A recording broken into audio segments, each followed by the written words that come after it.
మహాకృప ఈ రాత్రికాల సమయం వరకు దేవుడు నాకు ఇచ్చిన ఈ అవకాశాన్ని బట్టి ప్రభునామాన్ని కనపరుస్తూ నన్ను ఆహ్వానించిన ప్రియులు దైవజనులు హిజ్కియా గారికి, అలాగే కన్వీనర్గా ఉన్న అబ్రహాం గారికి, ఈ ప్రాంతానికి నన్ను పరిచయం చేసిన ప్రియ తమ్ముడు సీమోన్ గారికి, చేరి వచ్చిన దైవజనులందరికీ, సంగీత పరిచారకులకు, సౌండ్ ఆపరేటర్స్కి హృదయపూర్వక వందనాలు. చేరి వచ్చిన మీకు కూడా వందనాలండి. సౌండ్ పెంచుతారా? కొంచెం నాకు కూడా వినపడేలాగా. ఆ వెనకాల కుర్చీలో ఏంటో మనకి వాళ్ళకేం సంబంధం లేనట్టుగా, ఇది కూడిక మన ఇష్టమైతే మధ్యలో వెళ్దాం, లేకపోతే ఆడే ఉండిపోదాం అన్నట్టుకున్నారు. ఏమనుకోకుండా మీరు ఎట్లా మీ కుర్చీ మీ చేతితో పట్టుకొని కొంచెం ముందుకు రండి. అసలు వాళ్ళకి వినపట్టం కానీ ఈ పాళ్యంలో కానీ ఉన్నట్లేరు వాళ్ళు. వెరీ గుడ్, సంతోషం, చాలా సంతోషం. ఎంత ముచ్చటగా ఉంది చూడండి. హిజ్కియా గారు చాలా ఆశించి చాలా విశాలమైన ప్రాంగణంలో ఈ సభలు ఏర్పాటు చేశారు. ఇంకొక రాత్రి మిగిలి ఉంది కాబట్టి ఈ మిగిలిపోయిన ఖాళీ స్థలం అంతా మీ బాధ్యతను గుర్తు చేస్తుంది. బాధ్యతగా రేపు ఒక్కొక్కరు ఇద్దరిద్దరిని స్తోత్రం కలుగునుగాక చెప్దాం. మల్లెలు అనండి కొంచెం గట్టిగా మనేది పెట్టుకొని, ఎందుకు వచ్చిన వాళ్ళరా ఇది, శుభ్రంగా ఇంట్లో ఈ 40 రోజుల ఉపవాస ప్రార్థన చేసుకొని పడుకుంది కదా అన్నట్టు పెట్టారు మొహాలు కొంతమంది. లేదు కదా, లేదు కదా, అట్లా రైట్ జరగ రండి, కొంచెం ముందుకు రండి అమ్మా. పంపు కాడ కడవలు పట్టుకొని వచ్చినట్టు రావాలా. రైట్, సంతోషం.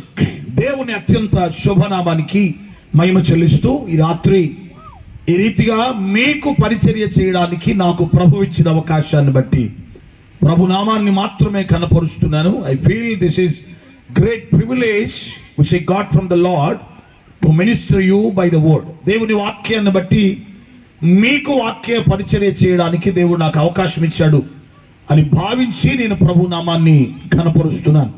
అందుకే ఆహ్వానించిన దైవజనులకు, పరిచయం చేసిన దైవజనులకు కూడా శుభాలు తెలియజేసుకున్నాను.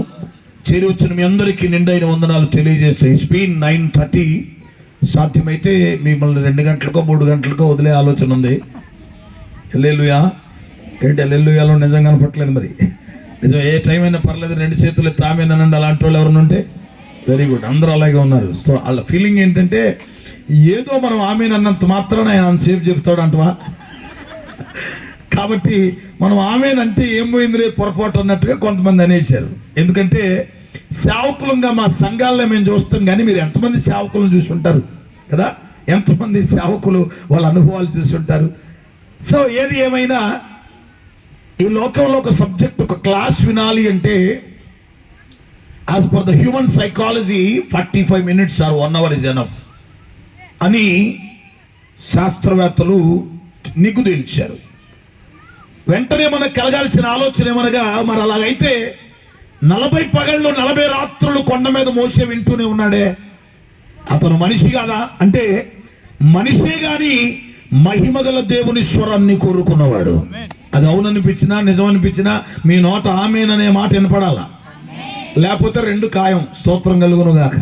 మీరు పెద్దగా రెస్పాండ్ అవ్వట్లేదు కాబట్టి వదిలేసే రకం కాదు ఇక్కడ ఉన్న వాళ్ళు. ఎవరో రెస్పాండ్ అయ్యే వాళ్ళని రెస్పాండ్ అయ్యిందాకా స్తోత్రం కలుగును గాక రుద్ది మలిచి ఇంటికి పంపించే గోలే. కాబట్టి సీనియర్ మోస్ట్ దైవజనులు ఎవరు లేరు, అంతా సిన్సియర్ పీపులే ఉన్నారు ఇక్కడ. ఏదైనా చేసుకుని మిమ్మల్ని పొరపాటును కూడా వాక్యం మీలో కొంతైనా చొప్పించకుండా వెళ్ళడానికి మాకు ఉద్దేశం లేదు. అందుకనే ఈ సభలకి ఉజ్జీవ సభలో, స్వస్థత సభలో అనే పేర్లు పెట్టక పరలోక రాజ్య స్వార్థ సభలు అనేటువంటి ఓ మంచి టైటిల్ మీకు వేదిక మీద కనబడుతుంది. ఇటీవల దేవుని మహిమగల పరిచర్య చేసి మనమందరం ఎంచి భావించినట్లుగా హతసాక్షిగా మారిపోయిన ప్రవీణ్ పగడాల అనే దైవజనుడు, అతడు జీవితకాలం ధ్యానించిన సబ్జెక్టు పరలోక రాజ్యం. ప్రైజ్ ది లార్డ్, హల్లెలూయా. అంటే ఆయన ధ్యానించిన సబ్జెక్ట్ ఏమనగా స్వస్థత ఎలా జరగాలి, విడుదల ఎలా జరగాలి, ప్రజలను ఆకట్టుకోవాలి, పరిచర్య ఎట్లా చేయాలని కాదు. అల్టిమేట్ గా మన యొక్క గోల్, సువార్త యొక్క పర్యవసానం పరలోక రాజ్యం సమీపించి ఉన్నది అని ఏలియా ఆత్మ కలిగి వచ్చినటువంటి యోహాను ప్రకటించాడు. యోహాను చెరపట్టబడిన తర్వాత యోహాను చెరపట్టబడ్డాడే గాని సువార్త స్వరం మోగబోలేదు. స్తోత్రం కలుగును గాక. వెంటనే యేసు అందుకున్నాడు. హల్లెలూయా. యేసుక్రీస్తు బంధించబడి సిలువకు అప్పగించగానే పరలోకం నుండి తన ఆత్మను కుమ్మరించి 12 మంది అపోస్తలులతో పాటు వెరసి 120 మందికి ఒకే ఆత్మను కుమ్మరించారు వారి మీద. స్తోత్రం కలుగును గాక. మేడగదిలో చేరిన 120 మందిలో కొద్ది మంది ఆత్మను అందుకోవాలా, 120 మంది ఒకే ఆత్మను పొందుకున్నారు. 2 చేతులు తుమ్మిగరగా చప్పట్లు కొట్టేసాయని కనపరచండి. అలాగే ఈ సభలో ఉన్న కొద్ది మంది ఎవరైనా దీవించబడి వెళ్ళడం కాదు, మేడగదిలో 120 మంది ఒకే ఆత్మను పొందుకున్నట్లుగా ఈ చోట చేరిన వారిలో ఒకే ఫలాన్ని వారు పొందుకొని వెళ్ళినట్లుగా ఈ 2వ రాత్రి తన మహిమలో ప్రతి ఒక్కరితో నా ప్రభు మాట్లాడునుగాక. చెప్దాం హల్లెలూయా. ఈరోజు గట్టిగా చెప్దాం హల్లెలూయా. We should know about the kingdom of God and we should aware of king. ఖచ్చితంగా దేవుని రాజ్యాన్ని గురించిన అవగాహన, దేవుణ్ణి గురించిన, రాజును గురించిన అవగాహన ఎంతమందికి ఉంటుందో వాడే పరలోకానికి వెళ్తాడు. నరకానికి భయపడి మారు మనసు పొందినోడు నిలబడడు, దేవుని మీద ప్రేమతో మారు మనసు పొందినోడు నిలబడతాడు. నమ్మితే బిగ్గరగా చప్పట్లు కొట్టేసాను కనపరచండి. వామ్మో నరకమా అని భయపడి మారు మనసు ఎవడైతే పొందుతాడో ఎంతో కాలం నిలబడ్డావు, తాటాగులాగా రాలిపోతాడు. స్తోత్రం కలుగును గాక. కానీ యేసుక్రీస్తు చేసిన త్యాగాన్ని బట్టి, ఆయన మీద ప్రేమ కలిగి, భయంతో సంసారాలు అతుకుతాయా, ప్రేమతో అతుకుతాయా? మాట్లాడలేదు. భయపెట్టాయి, నువ్వు వాడిని చేసుకోపోతే కుదరదు, బోల్డ్ మంది చెల్లెళ్ళు ఉన్నారు ఇక్కడ, నువ్వు వాడిని చేసుకోపోతే కుదరదు అని చెప్పి మేనమా, మేనత్త, అమ్మ, నాన్న మొత్తం బయట పెట్టి భయపెట్టాన్ని గట్టి పెట్టారు అనుకో, ఎంతకాలం కాపురం చేస్తాం బిడ్డ? అలా కాకుండా ఒకరి మీద ప్రేమను పెంచి, స్తోత్రం కలుగును గాక, అతడైనా సర్వస్వము నుంచి సంసారానికి దిగితే మధ్యలో ఎవడు నొత్తే పచ్చడైపోతాడు. స్తోత్రం కలుగును గాక. పచ్చడైపోతాడంటే మధ్యలో ఎవడు నొస్తాడు, ఇద్దరు మధ్య ఉన్న ప్రేమను బట్టి. అలాగున నరకానికి భయపడి భక్తి చేస్తున్న వారు అనేక మంది ఉన్నారు. కాబట్టి రాబోతున్న గడ్డు కాలంలో వాళ్ళంతా రాలిపోతారు. క్రీస్తు ప్రభువుని ప్రేమించే వారు ఎవరైతే ఉంటారో ప్రాణము కంటే ఆయన ప్రియమైన వాడు గనుక ప్రాణమైన వదులుతారు కానీ ప్రభువును వదలరు. ఈ 2వ రాత్రి సభలో అట్టి వారిని ఒక్కరినైనా తయారు చేయగలిగిన కృప నా ప్రభు నాకు అనుగ్రహించాలని ఆశపడుతున్నాను. ప్రభు నామాన్ని కనపరుస్తున్నాను. కాబట్టి ఏది ఎలాగున్నా నువ్వు దీవించబడతావు, ఆశీర్వదించబడతావు, కార్యాలు జరుగుతాయి, అద్భుతాలు జరుగుతాయి, టచ్ రొచ్చు ఇలాంటి గొడవలు ఏమి లేవు. దేవుని వాక్యమే మన జీవితాలను మలచాలి. We should concentrate on the word which is completely equal to Lord. దేవునితో సమానమైన దేవుడే అయిన వాక్యం చేత మనం పట్టబడుదుముగాక. ఆమేన్. అందరూ చెప్పండి ఆమేనండి. 2 చేతులు ఎత్తి ఆమేనండి. మీరు ఇక్కడ ముసుకేసినంత సైలెంట్ బయటికి వెళ్తే ఉండరు నాకు తెలుసు. స్తోత్రం కలుగును గాక. 2 చేతులు ఎత్తి గట్టిగా ఆమేనండి. ఓ పెద్ద పాస్టర్ గారితో పంచాయతీ జరుగుతుంది. పాస్టర్ గారు లేవనుకోవద్దు, పాస్టర్ గారు ఇక్కడ ఎవరు అంగీలో లేరు కాబట్టి నాకు బాధ ఏం లేదు. స్తోత్రం కలుగును. ఓ పెద్ద పాస్టర్ గారితో పంచాయతీ జరుగుతుంది. ఎవరెవరికంటే భార్యకే భర్తకే. ఇది నాకొద్దు అంటున్నాడు ఆ పాస్టర్ గారు. అసలు నువ్వెవడకు కావాలంటున్నా ఆవిడ. నా కర్మకాలు మా చుట్టాలు. హల్లెలూయా. కొంతమంది ఇరుపక్షాల పెద్దలు చేరి వాళ్ళని ఏదో విధంగా కలపాలని ప్రయత్నం చేస్తా ఉంటే, పల్లెటూరులు ఎట్టుంటాయండి, లుంగి కట్టుకుని ఒక పెద్ద ఆయన వచ్చాడు. ఇగో ఇగో నీ సంగతి చెప్తావు, నువ్వు పాస్టర్ అయి ఉండి అటు మాట్లాడుతున్నావు అన్నాడు. అప్పుడు ఈ పాస్టర్ గారు ఏమన్నాడంటే, నువ్వే రౌడీ అనుకోమాక, నేను అంగీ ఇచ్చే నీకంటే పెద్ద రౌడీ అన్నాడు. లేదు ఏంది ఇచ్చట, అంగీ ఇచ్చే నీకంటే పెద్ద. అవతరుడు ఏమన్నాడు, నువ్వన్న అంగీ తీయాల, నాకు అసలు అంగీ లేదు అన్నాడు. నువ్వన్న అంగీ తీస్తే రౌడీ వచ్చింది, నాకు అసలు అంగీ లేదు, జాగ్రత్త అన్నాడు. కాబట్టి ఏదో మారు మనసు ముసుకేసుకుని మనం బతికితే గడ్డు కాలంలో ప్రభు కోసం నిలబడలేము. మారు మనసు ముసుకేసుకోవటం కాదు, మారు మనసు మహిమను మన జీవితంలో తీసుకోగలగాలి. అప్పుడు ఎంతైనా ఎందాకైనా మనం నిలబడగలిగిన కృప నందుదుముగాక. చెప్తాం హల్లెలూయా. ఈరోజు దేవుని సన్నిధికి వచ్చిన వాడు దేవుడు ఏదో ఇవ్వాలని, మనం ఏదో పొందుకోవాలని ఆశ ఉంటుంది ఖచ్చితంగా. దేవుడు నాకు ఏదైనా ఇస్తే బాగుండు అన్నోళ్ళు కుడి చేస్తాడు పైకి. అబ్బా ఇంత పెద్ద అబద్ధం. సైతాన్ గాడి గట్టెక్కడ కుర్చీలో కూర్చొని ఉంటే ఇడురా నాకంటే పెద్ద అబద్ధం ఆడుతున్నాడు అనుకుంటే. అందరూ చెప్తాం హల్లెలూయా అనండి. దేవుడు నాకు ఏదన్నా ఇస్తే బాగుండు అనేవాళ్ళు ఎవరు ఉంటే, నాకుంది ఫీలింగ్, నాకు కావాలి నా దేవుడు ఇచ్చేది. మీకేం అక్కర్లేదా? మరి చెయ్యత్రే, నాకు ఏ అక్కర్లేదా? పోనీ దించండి. నాకు దేవుడు ఏమి ఇవ్వక్కర్లా అన్నోళ్ళు చేయొద్దండి. ఈ అటు ఇటు కానీ బ్యాచ్ పరలోకానికి పోరు. స్తోత్రం కలుగును గాక. అదే కదా అన్నాడు, ఉంటే ఎచ్చకుండా లేకపోతే మీరు ఏ రకం, మీరు ఏ రకం? ఉన్నారు వెచ్చగా, చెయ్యి ఎత్తరా చెయ్యి దించలా. ఉంటే ఆ ఒట్టు నుండి లేకపోతే ఈ ఒట్టు నుండిరా అంటే ఏ ఒట్టు ఉండకపోతే మధ్యలో పడి ఏట్లో తగలడిపోతాం. అట్లాంటి అనుభవాలు ఉండకూడదు. ప్రభు మనకి ఏదో ఒకటి ఇవ్వాలి అనండి. కొంచెం గట్టిగా సౌండ్ పెట్టండి. పక్కన వాళ్ళు కూడా చెప్పు, ప్రభు నీకు ఏదో ఒకటి ఇస్తాడు అనండి. విశ్వాసంతో చెప్పు పక్కన వాళ్ళకి. వీళ్ళు చెప్పడానికి మనసు రాట్లా, ఇత్తెకిత్తే నాకే ఇవ్వాలి కానీ దీనికి ఇవ్వద్దు అన్నట్టు పెట్టారు. మాకు చెప్పండి పక్కన వాళ్ళకి, ప్రభు నీకు ఏదో ఒకటి ఇవ్వాలనండి. ఇంకొంచెం గట్టిగా. ఇక ప్రియులు ఏదో ఒకటి ఆశిస్తాం దేవుని దగ్గర. ఓ తండ్రి దగ్గర బిడ్డలు ఆశిస్తున్నలో తప్పులేదు కాబట్టి మన పరమ తండ్రి అయిన మన ప్రభు దగ్గర కూడా మనం ఆశించడం తప్పులేదు. ఈ రోజు నువ్వు ఏదైనా దేవుడు ఇస్తాడు అని ఆశిస్తే నువ్వు ఆశించిన దానికంటే గొప్పది నీకు ముందుగానే ఇచ్చాడు అని నేను చెప్పడానికి ఇష్టపడుతున్నాను. ఈ రోజున నువ్వు ఆశించిన దానికంటే గొప్పది. Whatever you are expecting from the lord greater than your expectation. నీ ఎక్స్పెక్టేషన్కి మించి నా దేవుడు ఆల్రెడీ నీకు ఇచ్చాడట. అది నా మాట కాదు, స్వయంగా యేసు ప్రభువే చెప్పాడు. ఆ మాటను ధ్యానించి మన లేఖలో ముందుకెళ్దాం. యోహాను సువార్త 17వ అధ్యాయం 13వ వచనం చదవండి. యోహాను సువార్త 17వ అధ్యాయం 13వ వచనం. లేదా బైబిల్లో మీకు ఉందా? ఇప్పుడు నేను నీ యొద్దకు వచ్చుచున్నాను. ఇప్పుడు నేను నీ యొద్దకు వచ్చుచున్నాను. నా సంతోషము వారి యందు పరిపూర్ణమగునట్లు. మావాడు వాయిస్ బేస్ ఉండేసరికి దయాప్రాప్తురాలా నీకు శుభం అన్నట్టు అనిపించింది నాకు. హల్లెలూయా. క్రిస్మస్ అప్పుడు పిల్లలు నాటికెత్తున్న వెనకాల నుంచి దేవత దయాప్రాప్తురాలు నీ శుభం అంటే కలవరబడిపోతుంది సరే. అట్లున్న మావాడు చదివేసరికి స్తోత్రం కలుగును కాక. ఏం పర్లేదు చదువునా మొదటి నుంచి 13 వచ్చు. ఇప్పుడు నేను నీ యొద్దకు వచ్చుచున్నాను. ఇప్పుడు నేను నీ యొద్దకు వచ్చుచున్నాను. నా సంతోషము వారి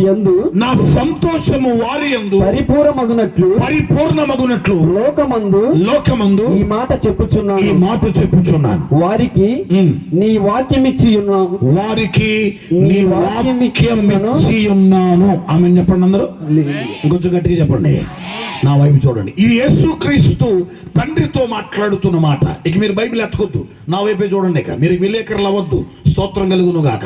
శ్రోతలే అవ్వాలి. మీరు మొత్తం రాసేసుకుని డైరీలు నింపుతారు. ఇంటికి ఒక్క పేజీ కూడా చూడరు నాకు తెలుసు. స్తోత్రం కలుగును గాక. 2 చేతులు తామేనండి ఒకసారి.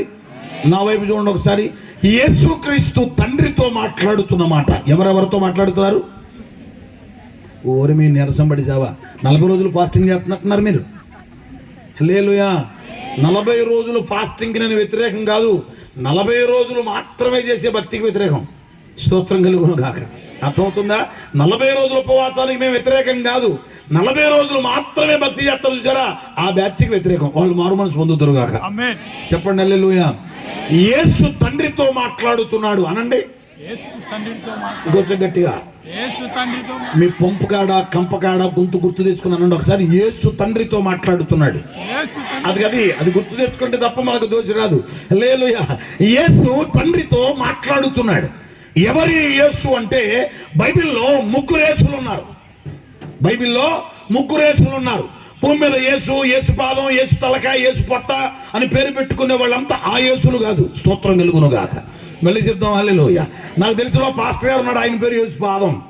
ఏంటి ఆయన పేరు? ఆయన కొంచెం డౌట్ వచ్చి వాళ్ళ నాన్న అడిగానంట, నువ్వు యేసు పాదం ఎందుకు పెట్టావు? యేసు పొట్ట అని పెట్టబోయావా? యేసు గుండెకాయ అని పెట్టబోయావా? యేసు ఊపిరితిత్తులు అని పెట్టబోయావా? నీకు ఈ పార్టే బాగుందా? గుండె కదా గ్రేట్, యేసు గుండె అని పెట్టబోయావా? పాపం ఆయనకు ఆ డౌట్ ఎందుకు వచ్చిందో. ఇప్పుడు నవ్విన చాలా మందికి అలాంటి డౌట్లు ఏమి రాలా. యేసు పాదం అంటే యేసు పాదం అనుకున్నాను. హల్లెలూయా అనండి. కొంచెం గట్టిగానండి. ఎవరి తండ్రితో మాట్లాడుతున్న యేసు అంటే పరిశుద్ధ గ్రంథంలో యేసులు 3 ఉన్నారు. ఒకటి బర్ యేసు అనండి. బర్యా యేసు కాదు, బర్ యేసు అనండి. రెండవది యేస్తు అనబడిన యేసు. రెండవది ఏంటి చెప్పండి? మూడవది నజరేయుడైన యేసు. చెప్తాం హల్లెలూయా. 2 చేతులతో బిగ్గరగా చప్పట్లు కొడతాం. అంటే భూమి మీద పేరు పెట్టుకున్న యేసులన్నీ నజరేయుడైన యేసు పేర్లు కాకపోవచ్చు. యేసు అనే పేరు పెట్టుకుని ఇష్టానుసారంగా బతికేవాడు బర్రేసన్ అవుతాడు, ఇస్తు అనే యేసన్ అవుతాడు, కానీ నజరుడిని యేసు కాలేడు. మేము మందిరం కడుతుంటే ఆగరబెజ్జాలు తీసి సెంటరింగ్ పెట్టంగా ఒకడు వచ్చాడు, ఆడి పేరు యేసు. మా ఇంజనీరు ఒరే యేసు అంటే నా ప్రాణం పోతా ఉండేది. ఒరే యేసు అరే యేసు అంటే ఆ పేరున్నా పెట్టుకోకుండా ఉంటే బాగుండేది, పెట్టుకుంటే కనీసం ఈయన ఆ పేరును బట్టి అయినా ఆయన్ని గౌరవిస్తే బాగుండేది అని బాధ అనిపించింది. ఒరే యేసు అరే యేసుగా ఎట్రా అనేవాడు. భలే బాధ అనిపించేది. ఆ తర్వాత కొంచెం బాధపడ్డాను. 3వ రోజు కాంపౌండ్ వేయటానికి ఆగర్లు తీయటానికి వచ్చి ఆడు పొద్దున్నే 9ంటికే తాగొచ్చాడు. ఎవరు ఎన్నింటికి తాగొచ్చాడు? నేను అనుకున్నాను ఈయన్ని అరే ఒరే అంత తప్పేం లేదు, వీడు నజరేయుడనేసు కాదు, వీడు బర్రేసు. స్తోత్రం కలుగును గాక. అందరు చెప్దాం హల్లెలూయా. పేరును బట్టి బ్రతుకు కాదండి, బ్రతుకును బట్టి పేరు రావాలా. కొంచెం దగ్గరగా చెప్పండి. పేరును బట్టి బ్రతుకు మారదా, బ్రతుకును బట్టి పేరు మారాలా. అందుకనే రాహాబు అనే వేశ్య మార్పు చెందింది చెందలేదా? ఎప్పుడైనా సంఘంలో రేపొద్దున పెళ్ళైన కొత్త వాళ్ళకి ఎవరన్నా పిల్లలు పుట్టి తీసుకొస్తే ఆ పిల్ల ఆడపిల్ల అయితే నన్ను పేరు పెట్టమంటే యేసు నామములో ఈ పిల్లకి రాహాబు అని పేరు పెడుతున్నాను అన్నాను అనుకో, మీరు ఎంతమంది రిసీవ్ చేసుకుంటారు? ఈ మొదలస్ట్ కూడా ఆడ నుంచి వచ్చి వేశ్య పేరు పెట్టారు రా మా అమ్మాయికి అనుకుంటారు. వేశ్య అండి రాహాబు కాదు. మరు మనసు పొందింది ఆవిడ, రక్షణ పొందింది ఆవిడ. ఎర్రను తొగరు దారాన్ని కట్టి ఎందుకు పనికి రాకుండా ఇల్లు వదిలిపెట్టెళ్ళిన ఆవిడే ఆ ఇంటందరినీ రక్షించుకోగలిగింది. వేగుల వారికి చోటిచ్చిన కారణం చేత. స్తోత్రం కలుగును గాక. వేగుల వారికే చోటిచ్చిన కారణం చేత వేశ్య మారింది. వేశ్య విడిచి వచ్చిన గుడారం కూడా మారిపోయింది కదా. అలాంటిది వేగుల వారిని పంపిన ఆత్మగల దైవజనుని చేర్చుకోగలిగిన వాడు, యేసును చేర్చుకున్న వాడిగా వారు నిశ్చయముగా ఆశీర్వాదాలు పొందగలుగుతున్నారు. చెప్దాం హల్లెలూయా. ఈ 3 దినాలు ఏ దైవజనుడు మీతో వాక్యం చెప్తున్నా ఆ దైవజనుడిని చేర్చుకోండి. ఏ దైవజనుడు మీకు వాక్యోపదేశం చేస్తున్నా ఆ దైవజనుడు చేర్చుకోవటం అంటే అర్థం ఏంటో తెలుసా? ఆ దైవజనుడు ద్వారా ఉపదేశించబడుతున్న వాక్యాన్ని అంగీకరించండి. అప్పుడు మీరు నిశ్చయముగా దీవించబడుదురుగాక. చెప్దాం హల్లెలూయా, హల్లెలూయా. So these are all the different issues. ఈ రోజు యేసు తండ్రితో మాట్లాడుతున్నాడు.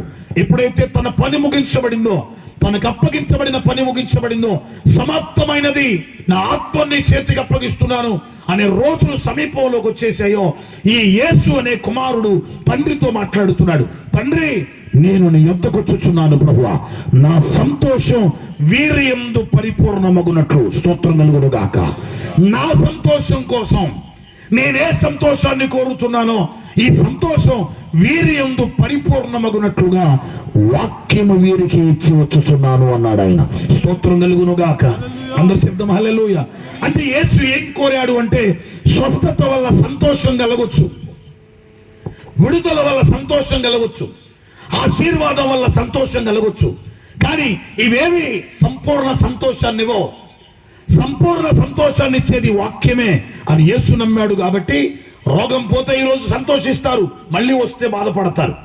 ఆశీర్వాదం వస్తే ఈరోజు ఆనందపడతారు, మళ్ళీ ఏదైనా సమస్య వస్తే ఇంకో రోజు బాధపడతారు. విడుదలైతే ఆనందపడతారు, మరి ఎక్కడైనా బంధించబడితే దుఃఖపడతారు.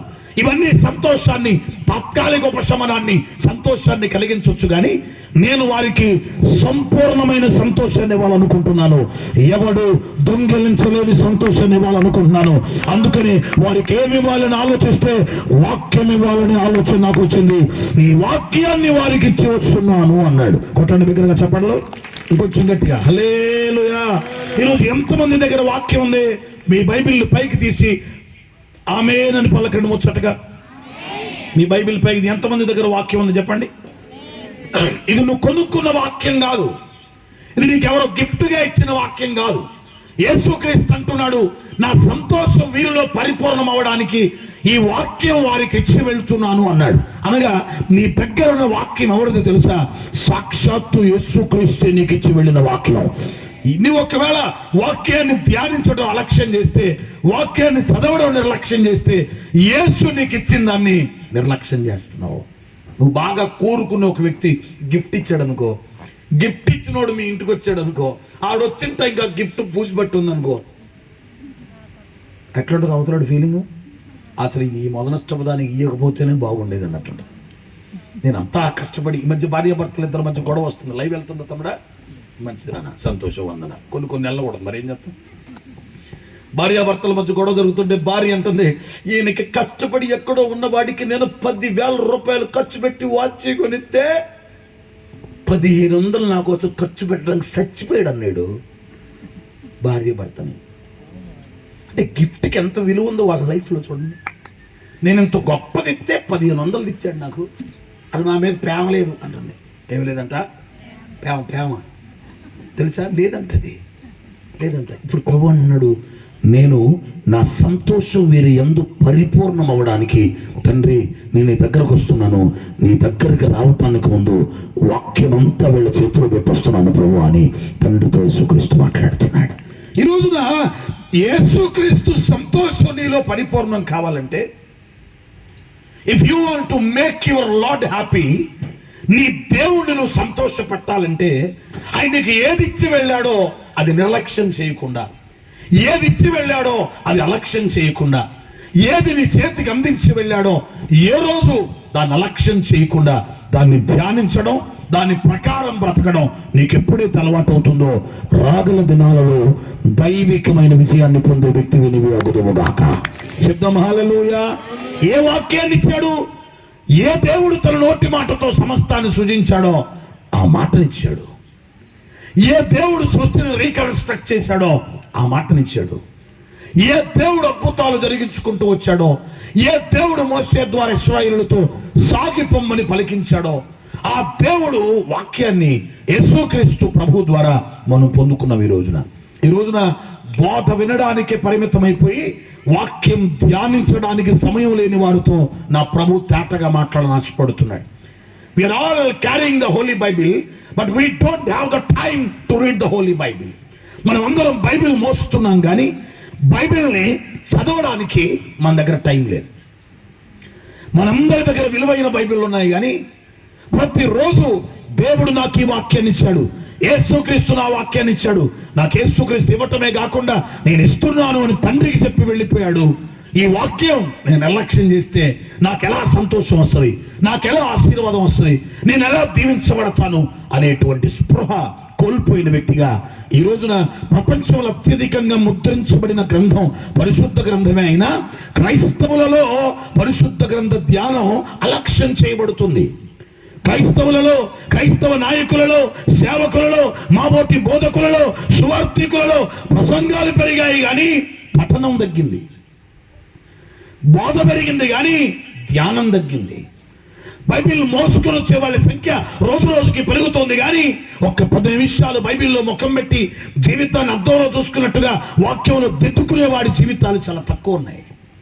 అదేమిటంటే కొందరికి వాగ్దానాలు కావాలి, అదేమిటంటే కొందరికి అభిషేకం కావాలి, అదేమిటంటే కొందరికి పీఠాలు కావాలి, అదేమిటంటే సంఘంలో కొందరికి పెద్దరికాలు కావాలి.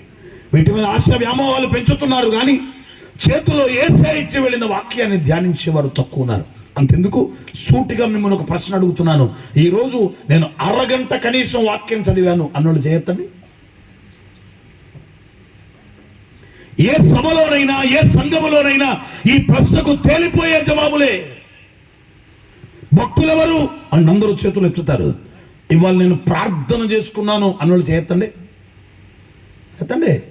ప్రార్థన కూడా చేయలేదా? ఏమి చేయలేదమ్మా తెల్లా? నేను ఇవాళ ప్రార్థన చేసుకున్నా అన్నోళ్ళు చేయొద్దండి. ఏంటి తమ్ముడా హెడ్ మాస్టర్ ఎవరిని పెట్టారా? ఇప్పుడు వస్తాడు కానీ గడ్డ పైన ఎది పడుతుంది సమాధానం చెప్పమాక అన్నం ఏంటి తమ్ముడా? ప్రార్థన చేసుకున్నా అన్నోళ్ళు చేయొద్దమ్మా. Very good. దగ్గర 50% ఆఫ్ పీపుల్ చేయొత్తేశారు. ఈరోజు అరగంట వాక్యం చదివిన వాళ్ళు చేయొత్తమంటే I couldn't see a single hand raised. ఒక్క చెయ్యి కూడా పైకి లేవటం నేను చూడలేకపోయాను. వాక్యం ఎవరండి? యేసు ఇచ్చి వెళ్ళిన వాక్యం. వాక్యం ఏదండి? యేసై ఉన్న వాక్యం. వాక్యం ఎవరండి? దేవుడై ఉన్న వాక్యం. నీ చేతిలో ఉన్న వాక్యం నిర్లక్ష్యం అవుతుందంటే నువ్వు ఆరాధిస్తున్న దేవుడు నిర్లక్ష్యం అవుతున్నాడు. నీ చేతిలో ఉన్న వాక్యం అలక్ష్యం అవుతుందంటే నువ్వు సేవిస్తున్న దేవుడు అలక్ష్యం అవుతున్నాడు. How can you get the plans from the heaven? ఎలా దేవుడి దగ్గర నుంచి ఆలోచనలు పొందుకోగలుగుతావు? సంఘాలలో ప్రార్థన చేసేవాళ్ళు పెరిగారు, సేవలలో ప్రార్థన చేసేవాళ్ళు పెరిగారు, మంచిదే. కానీ వాక్యం చదివే వాళ్ళు తగ్గారు, వ్యక్తిగత వాక్యాన్ని ధ్యానించేవారు తగ్గారు. ఇవాళ ప్రవీణ్ పగడాల కంటే గొప్ప సీనియర్ దైవజనులు ఎవరు లేరండి? ఎవరికీ లేనంత గుర్తింపు ఆయనకి ఎందుకు వచ్చిందో తెలుసా? ఆయన ధ్యానించిన వాక్యం మాత్రమే. రెండు చేతులతో దగ్గరగా చెప్పడం పట్టండి. ఆయన వాదించిన వాక్యం మాత్రమే, ఆయన చర్చించిన వాక్యం మాత్రమే, ఆయన రొమ్మును విరిచి శత్రువులు ఎదుట నిలబడిన వాక్యం మాత్రమే. ఆయన చనిపోక ముందు 10% ఆయన బోధలు వెళితే, ఆయన చచ్చిపోయిన తర్వాత 100% ఆయన వాక్యాలు ప్రజల్లోకి వెళ్ళిపోతున్నాయి. రెండు చేతులతో దగ్గరగా చెప్పడం కొట్టేసి ఆయన కనపరచండి. What made Praveen Pagadala great? Praveen Pagadala అనే దైవజనుడిని ఏది గొప్ప చేసింది అంటే, తాను ధ్యానించిన వాక్యం, తాను స్టడీ చేసిన వాక్యం, లోతైన మూలాలలోకి వెళ్ళి అద్భుతంగా ధ్యానించిన వాక్యం. ప్రవీణ్ పగడాల అనే దైవజనుడు ప్రపంచవ్యాప్తమైపోయాడు. ఈరోజు చాలా మంది సేవకులు కూడా ఇంత గొప్ప దైవజనుడు మాకు ఇప్పటి వరకు తెలియదండి అనేవాళ్ళు ఉన్నారు. కానీ ఈరోజు 2 తెలుగు రాష్ట్రాల్లో, భారతదేశంలో, అధికారుల్లో, ప్రభుత్వాలలో, పెద్దల్లో, క్రైస్తవ్యాన్ని అంగీకరించిన తెగల్లో ఎవరి ప్రవీణ్ పగడాల? ఈ తెగాడొక్కడు చనిపోతే ఇన్ని వేల మంది స్వచ్ఛందంగా, ఇన్ని లక్షల మంది స్వచ్ఛందంగా రోడ్ల మీదకి వస్తున్నారు. ఎవరి ప్రవీణ్ పగడాలని యూట్యూబ్లోకి, గూగుల్ సెర్చ్లోకి వెళ్ళి సెర్చ్ చేయటం స్టార్ట్ చేస్తూ ఉన్నారు. ఎన్నో అద్భుతమైన బోధలు వినబడుతూ ఉన్నాయి. అక్కడ ఎందుకు అతగాడు గొప్పవాడయ్యాడు, ఎందుకు అతని పేరు మారుమోగుతుంది, ముక్కు ముఖం తెలియని వాడు కూడా ఆయన బోధలు ఎట్లా ఉంటాయి అని పరిశీలిస్తున్నారు. ఆయన బోధల మూలం ఏంటి, ఆయన ఏం ధ్యానించాడు, ఏ అంశాన్ని మాట్లాడేవాడు, what type of mission work he did, ఏ రకమైన మిషన్ పరిచర్య ఆయన చేశాడు అని ఆయన బ్రతికున్నప్పుడు ఆయన గురించి తెలుసుకున్న వాళ్ళు తక్కువ, చచ్చిపోయినప్పుడు ఆయన గురించి తెలుసుకున్న వాళ్ళు ఎక్కువ. ఒక్క మాట చెప్పాలంటే అలాంటి వాడినే హతసాక్షి అంటారు. హతసాక్షి అంటే అర్థం ఏంటి తెలుసా? మనిషి హతమవుతాడు, సాక్ష్యం సజీవంగా ఉంటుంది. స్తోత్రం తెలుగును కాక. మనిషి హతమవుతాడు, సాక్ష్యం సజీవంగా ఉంటుంది. ఇలాంటి హతసాక్షులు ఈ రోజుల్లో తయారవుతున్నారు. రాగల దినాల్లో ఎంతో మంది తయారవుతారు. నీలో రోజుకి 20 గంటలు ప్రార్థన చేసే శక్తి ఉన్నా కూడా రేపొద్దున కత్తి పేక మీదకి వస్తే నిలబడలేవు. కానీ రోజుకు 1 గంట వాక్యం చదివే బలం నీకుంటే ఎంత పెద్ద ప్రమాదం వచ్చినా నిలబడగలుగుతావు. నీలోకి వెళ్తున్న వాక్యం నేను సమస్యలు ఎదుర్కొనే శక్తిని, బలాన్ని ఇవ్వగలుగుతుంది. అట్టి అనుభవాన్ని మనం కలిగి ఉందము గాక. అందరూ చెప్పండి ఆమేనని చెప్పండి. యేసు ఇచ్చిన వాక్యం అనండి, ఇంకొంచెం గట్టిగానండి, ఇంకాస్త దగ్గరగా. ఎవరికి ఇచ్చాడు? మోషేకి దేవుడు నిబంధన పలకలు మాత్రమే ఇచ్చాడు. మనకు దేవుడు 2 నిబంధనలు కలిగిన పరిశుద్ధ గ్రంథాన్ని మన చేతిలో పెట్టి వెళ్ళాడు. ఇది నిర్లక్ష్యం చేయకుండా బ్రతికితే ఎంత పెద్ద కష్టమైన ఎదురొడ్డి నిలబడగలుగుతాం, ఎంత పెద్ద శోధనైన బలంగా ఎదుర్కోగలుగుతాం, ఎంత పెద్ద వ్యతిరేకతైన దాటుకుని వెళ్ళగలుగుతాం. వాక్యం మనలోకి వెళ్ళాలి, మనం ప్రభువులోకి వెళ్ళాలి. ఈ 2 మన జీవితంలో ఉంటే మనం ఎక్కడ ఓడిపోము. ఆమేన్ చెప్పండి. యేసు నీకు వాక్యం ఇచ్చి వెళ్ళాడని చెప్పండి పక్కన వాళ్ళు. నాకు కాదు, కొంతమంది నాకు చెబుతున్నారు, యేసు నీకు వాక్యం ఇచ్చి వెళ్ళాడు, ఎడదాకా ఎందుకు వచ్చావు అంటున్నారు వాళ్ళు. హల్లెలూయా.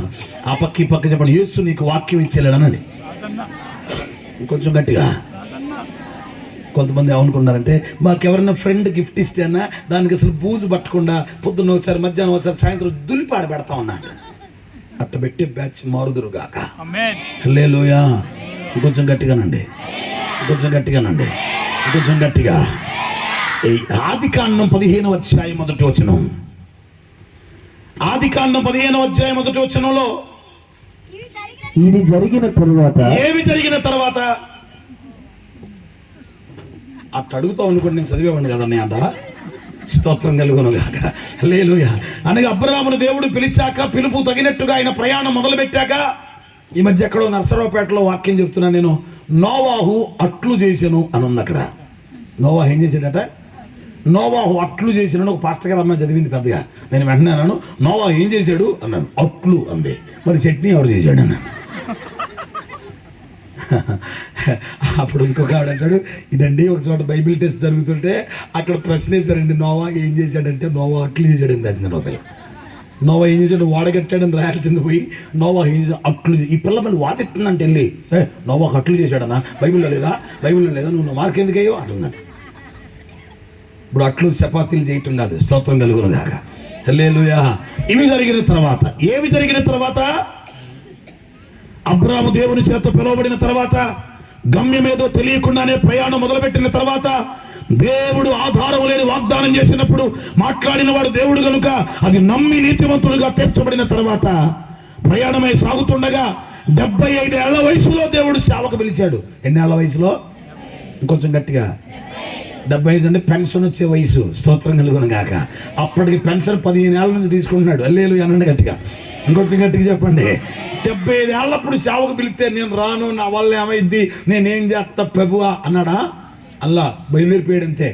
ఇప్పుడైనా సేవకు పిలిచిన వాడు ఎవరికైనా పలానా ఊరు చూపించి పంపిస్తుంటే ఆడికి వెళ్ళటం కూడా మాకు కష్టమైపోతుంది. కానీ అబ్రాహాముని సేవకు పిలిచినప్పుడు ఊరు చూపించరా, నువ్వు బయలుదేరి నేను చూపిస్తున్నాడంట. హల్లెలూయా. ఏంటంట? ఊరు చూపించాల, మళ్ళా నువ్వు బయలుదేరు. బయలుదేరిపోయాడు. మీ ఇంట్లో 3వ తరగతి ఆడపిల్లనే అమ్మాయి అని పిలు, అమ్మా అంటది. ఎట్రా అంటే ఏంటి అంటే, ఇక్కడికి రావే ఎందుకు అంటది. ఏంటి అనకుండా, ఎందుకు అనకుండా నువ్వు కన్న బిడ్డను కూడా నీ దగ్గర పిలుచుకోగలవా? ఇదిగో మా నాయన్ని పిలుస్తాం కదా, భర్తను భార్యను పిలిచేది. ఇదిగో ఓయ్ హలో నిన్నే. అది కేదా దున్నపోతా? అడు మనిషి కదా. భర్తను గౌరవంగా పిలవరాదు, లేకపోతే పేరు పెట్టి పిలవరాదు. నీకు మరీ గౌరవం ఎక్కువైపోతే, ఇంకా ప్రేమ ఎక్కువై ఇంగ్లీష్ కొద్దిపోతే డార్లింగ్ అని పిలవరాదు. ఇదిగో ఏయ్ అయ్యో నిన్నే. ఈ మాట అంటేనే ఆ స్వరం గుర్తుపెట్టి ఖచ్చితంగా ఆదోళ్ళపోతే బలుకుద్ది. పేరు పెట్టి పిలుతాడు, ఎవడని బలుగుతాడు కానీ, ఇదిగో అబ్బాయి అంటే ఎవడో బలుగుతాడు కానీ, ఇదిగో ఓయ్ ఆయ్ అంటే ఆ స్వరాన్ని, ఆ ఓయ్ అనేవాడు మాత్రమే వినిపించుకోగలుగుతాడు. అతను మాత్రమే పరిగెత్తుకుని వస్తాడు. స్తోత్రం కలుగును కాక. చెప్దాం హల్లెలూయా. అలాగే ఆ సేవకు పిలిచాడు కానీ సేవ చేయాల్సిన చోటు చెప్పలా. బయలుదేరమన్నాడు కానీ ఎక్కడికి వెళ్ళాలో చెప్పలా. సిద్ధపడిపో అన్నాడు కానీ ఎక్కడికి వెళ్ళాలో చెప్పలా. కానీ నీ దేశమును వదిలిపెట్టు, నీ బంధువులను వదిలిపెట్టు, నీ ఇంట్లో వదిలిపెట్టు. ఎవడెవడిని వదిలేయాలో చెప్పాడు కానీ యాడికి పోవాలని చెప్పలా. మనకేం కావాలంటే ఎవరిని వదిలేయమని చెప్పకూడదు. కానీ ఏమెత్తో పండు, పారన పొండా, చింతపొండా, అది కావాలి మనకి. వదిలేయాల్సింది కాదు, ఏం పొందుకుంటాం మనం. What we are going to lose మనకొద్దు, what we are going to get. మనం ఏం పొందుకోబోతున్నాం కావాలా, ఏం నష్టపోతాం మనకు అక్కర్లా. అక్కడ అబ్రాహాముతో మాట్లాడేటప్పుడు నువ్వు నిజంగా నా సేవ చేయాలంటే బిడ్డ నువ్వు దేశాన్ని వదిలేయి అన్నాడు. వదిలేయటమే. బంధువులను వదిలేయటమే. తండ్రి ఇంటిని వదిలేయి. దేశాన్ని వదిలేయటం అంటే నీ ప్రాంతాన్ని వదిలేయటం. బంధువులు వదిలేయటం అంటే బంధువులలో సమర్థబంతి. స్తోత్రం కలుగును గాక. 11వ రోజు పెట్టుకునే జ్ఞాపకార్థ కూడిక, పొలిమెరలో ఏదో ఎత్తుతున్నారని మనం లగెత్తుకుని వెళ్ళిపోవటం, ఇవన్నీ పోవాలా సేవకు రావాలంటే. తండ్రి ఇంటినంటే నా ఆస్తిలో నాకు వాటా లేదా, నాది ఎందుకు నాకు రాదు, ఇది సావాలా. అలాంటి వాడు సేవకు పనికొస్తాడు. ఒక్కలామేని అంటలేదుగా. ఎట్ట చెప్తారు అనుకుంటే మా అయ్యగారికి చెప్పి నువ్వు అసలు వద్దని చెప్పేవాళ్ళం మేము. స్తోత్రం కలుగును గాక. అందరూ అనండి ఆమేనని. ఇంకొంచెం గట్టిగా చెప్పండి. అట్లా పిలిచి ఈయన ఇంకా బయలుదేరక ముందు ఏమన్నాడు తెలుసా? నేను చూపించే దేశానికి వెళ్ళు అన్నాడు. ఈయన స్టార్ట్ అవ్వకముందే వాగ్దానం ఇచ్చాడు, నిన్ను గొప్ప జనంగా చేస్తానన్నాడు. స్తోత్రం కలుగును గాక. పిలుపులోనే వాగ్దానాన్ని పొందుకున్న దైవజనుడు అబ్రాహాం. దేవుడు మనల్ని పిలిచిన రోజే ఒక వాగ్దానం ఇస్తాడు. దేవుడు నన్ను సేవకు పిలిచిన రోజే, నిన్ను సేవకు పిలిచిన రోజే ఓ చక్కటి వాగ్దానం ఇస్తాడు. We should find out the promise what he made at the time of calling. దేవుడు మనల్ని పిలుస్తున్నప్పుడు ఏ వాగ్దానం ఇచ్చాడో తెలుసుకోవాలి. మాట్లాడాడు ఆయన, బయలుదేరు అన్నాడు. ఇంకా బయలుదేరక ముందు నిన్ను గొప్ప జనంగా చేస్తా, నీ పేరును గొప్ప చేస్తా అన్నాడు. బయలుదేరిపోయాడు. బయలుదేరిపోయి కనానికి అడుగు పెట్టాడు లేదో, ఒక బలిపీఠం కట్టాడు లేదో, నీ సంతానానికి ఈ దేశాన్ని ఇస్తానన్నాడు. కొట్టాడు బిగ్గరగా చెప్పాడు. స్తోత్రం కలుగును గాక. నీ సంతానానికి, పుట్టిన సంతానం లేని సంతానానికి వాగ్దానం ఇచ్చిన దేవుడు మన దేవుడు. ఇంకా పుట్టని సంతానానికి వాగ్దానం ఇచ్చిన వాడు మన దేవుడు. 2 చేతులతో దగ్గరగా చెప్పడం అవుతుంది. ఇంకా పుట్టని సంతానానికే వాగ్దానం ఇచ్చిన వాడు పుట్టిన సంతానానికి వాగ్దానం ఇవ్వడా? ఇంకా రాని లేని సంతానానికే వాగ్దానం ఇచ్చిన వాడు వచ్చిన కలిగిన సంతానానికి వాగ్దానం ఇవ్వడా? నిశ్చయంగా ఇస్తాడు. మనం అర్థం చేసుకోవాలంతే. యేసయ్యనే. ఆమేన్. ఇవన్నీ నాకు ఆశీర్వాదం కావాలా, నాకు బిడ్డలు కావాలా, వాళ్ళు పెద్దోళ్ళు కావాలా, మా ఊర్లో వార్డు మెంబర్ ఒకళ్ళు కావాలా, సర్పంచ్ ఒకళ్ళు కావాలా, 4 రోజులు పోతే ఎండిఓ ఎమ్మెల్యే మొత్తం అయిపోవాలి మా వాళ్ళు. ఇలాంటి ప్రార్థన చేశాడా? సింపుల్గా పిలువిన్నాడు, వాగ్దానం నమ్మాడు, తన పని తాను చేసుకుంటూ వెళ్ళిపోతున్నాడు. అడుగడుగున వాగ్దానాలు ఇస్తున్నాడు దేవుడు, అడుగడుగున వాగ్దానాలు ఇస్తున్నాడు దేవుడు. ఎందుకు తెలుసా? ఆయనకు వినబడుతున్న వాక్య స్వరాన్ని నమ్మాడు, ఆయనతో మాట్లాడుతున్న వాక్యాన్ని నమ్మాడు. ఒకరోజు ఆ వాక్యమే వచ్చిందట ఆయన దగ్గరికి. ఏమొచ్చిందట? చెప్పాలి 15వ అధ్యాయం 1వ వచనం. ఇవి జరిగిన తరువాత చెప్పినా కూడా మళ్ళీ మావాడిది అన్నాడు. యెహోవా వాక్యము అబ్రామునకు దర్శనమందు వచ్చి. ఒక నిమిషం, ఏమొచ్చిందట దర్శనంలోకి? వాక్యం వచ్చిందట. అనండి గట్టిగా, ఇంకొంచెం గట్టిగా. దర్శనంలోకి ఏమొచ్చింది? ఇంకొంచెం గట్టిగా అనండి. ఎవరి దగ్గరికి? నీకు దర్శనంలో ఏం రావాలా? నీకేం రావాలా? లోన్ అంతా తీరిపోయినట్టు రావాలా? కొత్త గవర్నమెంట్ డ్వాక్రా లోన్లన్నీ రద్దు చేసినట్టు రావాలా? నువ్వు కొనుక్కున్న వాషింగ్ మెషిన్ ఈఎంఐలన్నీ కట్టే పని లేదని రావాలా? హల్లెలూయా. ఇలాంటి దర్శనాలతో ప్రభువు నాతో మాట్లాడాడు. రాత్రి ఎంత బాగా మాట్లాడాడు తెలుసా? నాకు ఫ్రిడ్జ్ను చూపించాడు, మా తమ్ముడిని చూపించాడు. ఫ్రిడ్జ్ను చూపించాడు, మా తమ్ముడిని చూపించాడు. అంటే తమ్ముడే కడతాడు లేదా అన్నని. లోన్ తీసుకుంది నువ్వు, ఎంజాయ్ చేసేది నువ్వు. నేను ప్రభువుని నమ్ముకోక మునుపు నాకు ఒక బాబాయ్ ఉండేవాడు. అంటే ఇప్పుడు కూడా ఉన్నాళ్ళే. ప్రభువుని నమ్ముకోక మునుపు బాబాయ్, నాకు అంటే వయసులో చాలా పెద్దోడు, కానీ ఆయన బాబాయ్ అని ఇప్పుడు పిలవాల, అరే బాబాయ్ అంటున్నప్ప. 8 ఏళ్ళు పెద్దోడు నాకంటే. నేను ఆయన అరే బాబాయ్ అని పిలిచేవాడిని. వెంటనే మా అమ్మ దగ్గర వచ్చి, వదినా వీడు చూసావా అనేవాడు. మా అమ్మ అనేది నువ్వేమన్నావో అన్ని అనేది. ఇంత సపోర్ట్ మనకు దొరికితే భూమి మీద ఆగుతావు మనం. ఒక రోజున ఇంటికి వెళ్ళి, బాబాయ్ తాతయ్య కల్లోకి వచ్చాడు రా అన్న. తాతయ్య అంటే వాళ్ళ నాన్న. అవునా? నాకే రాలేదురా, చచ్చిపోయాక మా అమ్మకే కల్లోకి రాలేదురా, నీకొచ్చాడా? ఏం చెప్పాడురా అన్నాడు. నీకు ఎప్పుడైనా డబ్బులు కావాలంటే బాబాయ్ని అడుక్కో అని చెప్పాడు.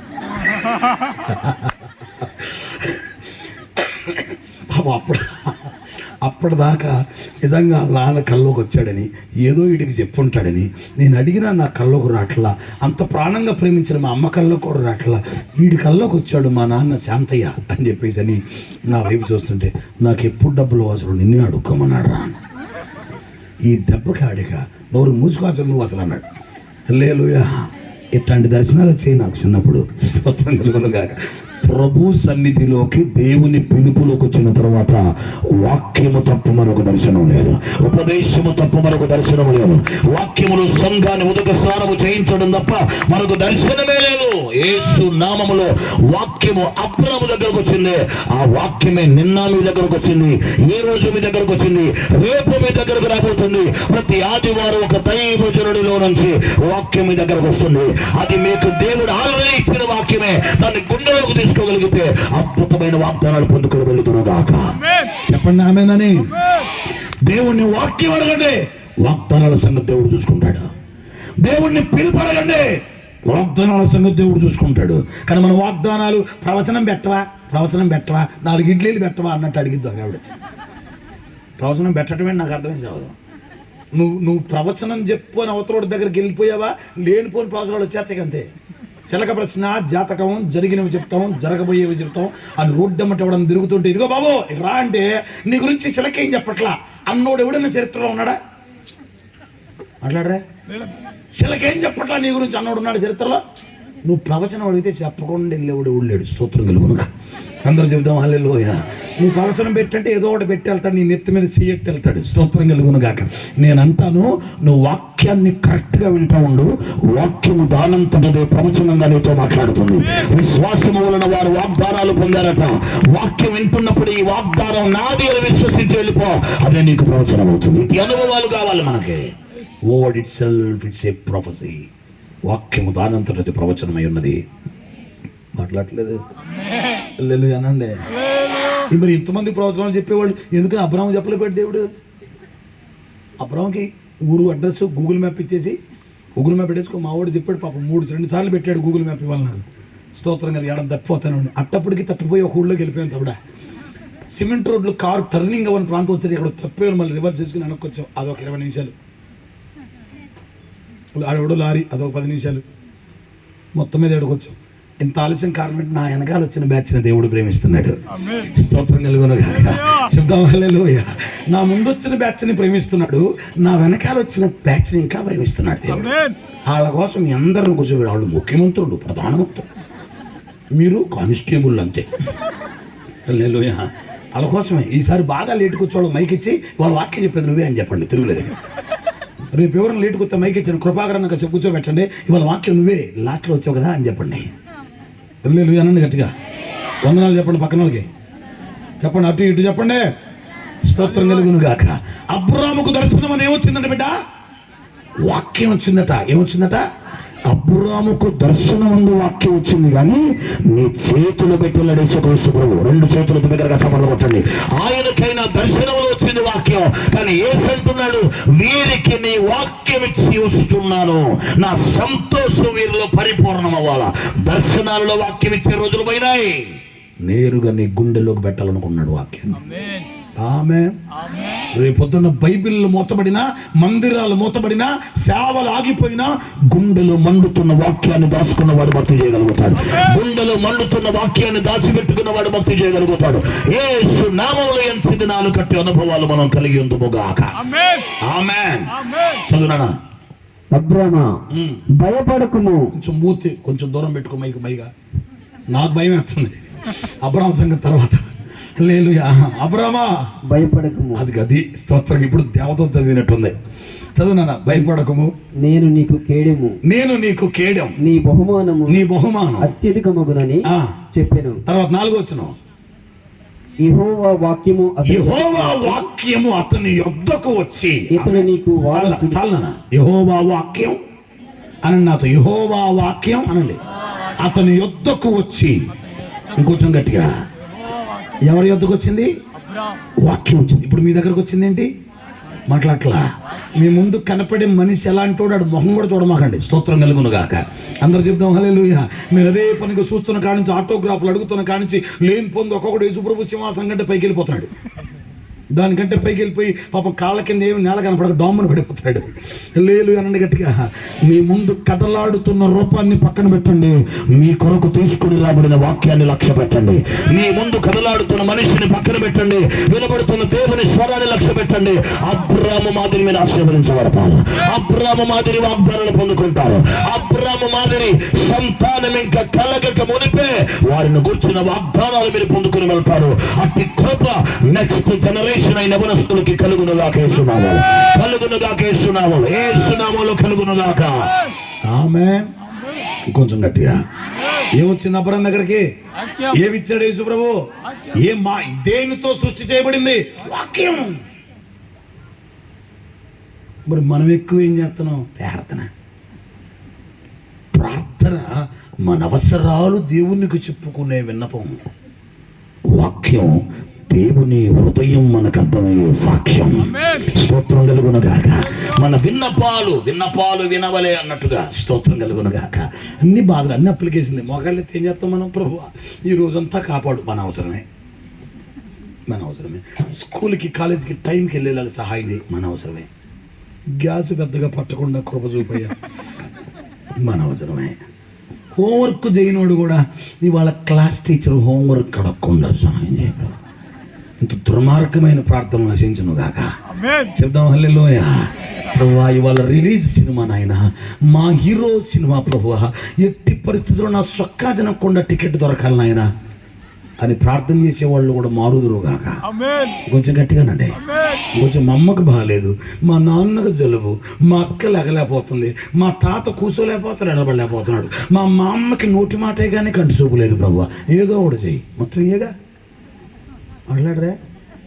ప్రార్థనలో 90% నీ అవసరాలు ఉంటాయి. అదే వాక్యంలో ప్రభు మాట తప్ప మరొకరు మాట ఉండదండి. అందుకని ఎవరిలో వాక్యం ఎక్కువ ఉంటుందో వారు నిలబడగలుగుతారు దేవుని కొరకు. వాక్యం ఎవరిలో ఎక్కువ ఉంటుందో వారు రోషం కలిగి దేవుని కొరకు నిలబడగలుగుతారు. అటు కృపను మనం పొందుకుందుము గాక. అందరూ దావీదులో ప్రార్థన ఉంది, వాక్యం ఉంది అనండి. నీ వాక్యము నా పాదములకు దీపమును, నా త్రోవకు. దావీదే రాశాడు. నీ వాక్యము జుంటి తేనె ధార కంటే అది ఎవరు రాశారు? నీ వాక్యములు వెల్లడి ఎగుట తోడనే వెలుగు. దావీదు గారు రాశారు. అంటే ఆయన బాగా తెలుసు వాక్యం. ప్రభువా రేయి జాములు గడవక మునిపే నా కన్నులు నీ వాక్యము కొరకు భారంతో తెరుచుకున్నాయి. అర్ధరాత్రి దాకా వాక్యం చదివానయ్యా, పడుకున్నాను, ఇంకా తెల్లారక ముందే భారంగా కళ్ళు వాక్యం చదవాలని తెలుసుకున్నాయి ప్రభా అన్నాడు. ఆయన రాజు, పగడాల గారి భాషలో చెప్పాలంటే కింగ్. ఆయన వాక్యం చదువుతూనే పడుకునేవాడట, వాక్యం చదవటానికి లేచేవాడట. అంటే అంటే ఆమెనని ప్రార్థనని తక్కువ చేయట్లా నేను. ప్రార్థన ఉండాలి, దానికంటే ఎక్కువ వాక్యం ఉండాలి. అందరూ అనండి, కొంచెం గట్టిగా అనండి. దావీదులో ఏముంది? ఏముంది? ప్రార్థన ఉంది.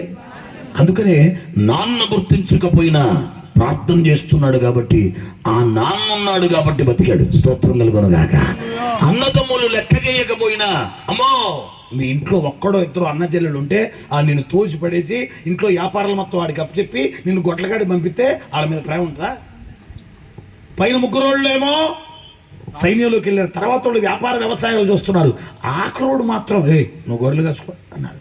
ఎవడైనా అందరిని వదిలిపడేసి ఆఖరోడిని సంకనేసుకుంటారు, ఆఖరోడిని గారాభంగా చూస్తారు. కానీ ఎస్ఐ ఇల్లు పైన వాళ్ళందరినీ చాలా గ్రేట్గా చూసింది, లాస్ట్ వాడు మాత్రం గొర్రెలు కాసుకో. అదేమిటి మహాశయ? సృష్టి విరుద్ధంగా సమాజంలో జరుగుతున్న స్పృహకు వ్యతిరేకంగా జరుగుతుంది. ఏ ఇంట్లో అయినా పెద్దోళ్ళ నిర్లక్ష్యం చేస్తారు కానీ చిన్నపిల్లలను గారాబం చేస్తారు కదండి. మా నాన్నేమి నాన్నో, స్తోత్రం కలుగును గాక, మా నాన్నేమి నాన్నో మాయదారి నాన్నో. పెద్దోళ్ళని భుజాలకు ఎత్తుకున్నాడు, చిన్నోళ్ళని గొర్రెలకాడు పంపించాడు. చిచ్చి ఈ నాన్న పోడుగోను అన్నాడా? ఎక్కడైనా ఆ విషయమై దావీదు బాధపడినట్టుందండి. ఎందుకు బాధపడలా? అతనితో తండ్రి మాట్లాడకపోయినా, తల్లి మాట్లాడకపోయినా, అన్నలు మాట్లాడకపోయినా, ఇతడు పరమ తండ్రి అయిన దేవునితో ప్రార్థన రూపంలో మాట్లాడుతున్నాడు, ప్రతినిత్యమైన వాక్యం రూపంలో మాట్లాడుతున్నాడు. అందుకనే బాగా ట్రైనింగ్ చేసి ఆర్మీకి వెళ్ళినోడు యుద్ధం చేయలేకపోయాడు. ఏ ట్రైనింగ్ లేనోడు గొలియాతని తొక్కి పడేశాడు. స్తోత్రం కలుగును గాని. తొక్కినారలాగుతాడుగా అన్నట్టు. విన్నారు ఈ పాట? వెళ్ళలేదు, మీ దాకా రాలేదమ్మా. ఎన్నెన్నో సీట్లు ఎగ్గొట్టావుగా, ఎంతమంది డబ్బులు ఎగ్గొట్టావుగా, తొక్కినారలాగుతాడుగా అని రాశాడు ఒక ఆయన పాస్టర్ గారి పాట. యేసుప్రభు తొక్కినార లాగేస్తాడంట. మూడు నా తండ్రి, స్తోత్రం కలుగును గాక.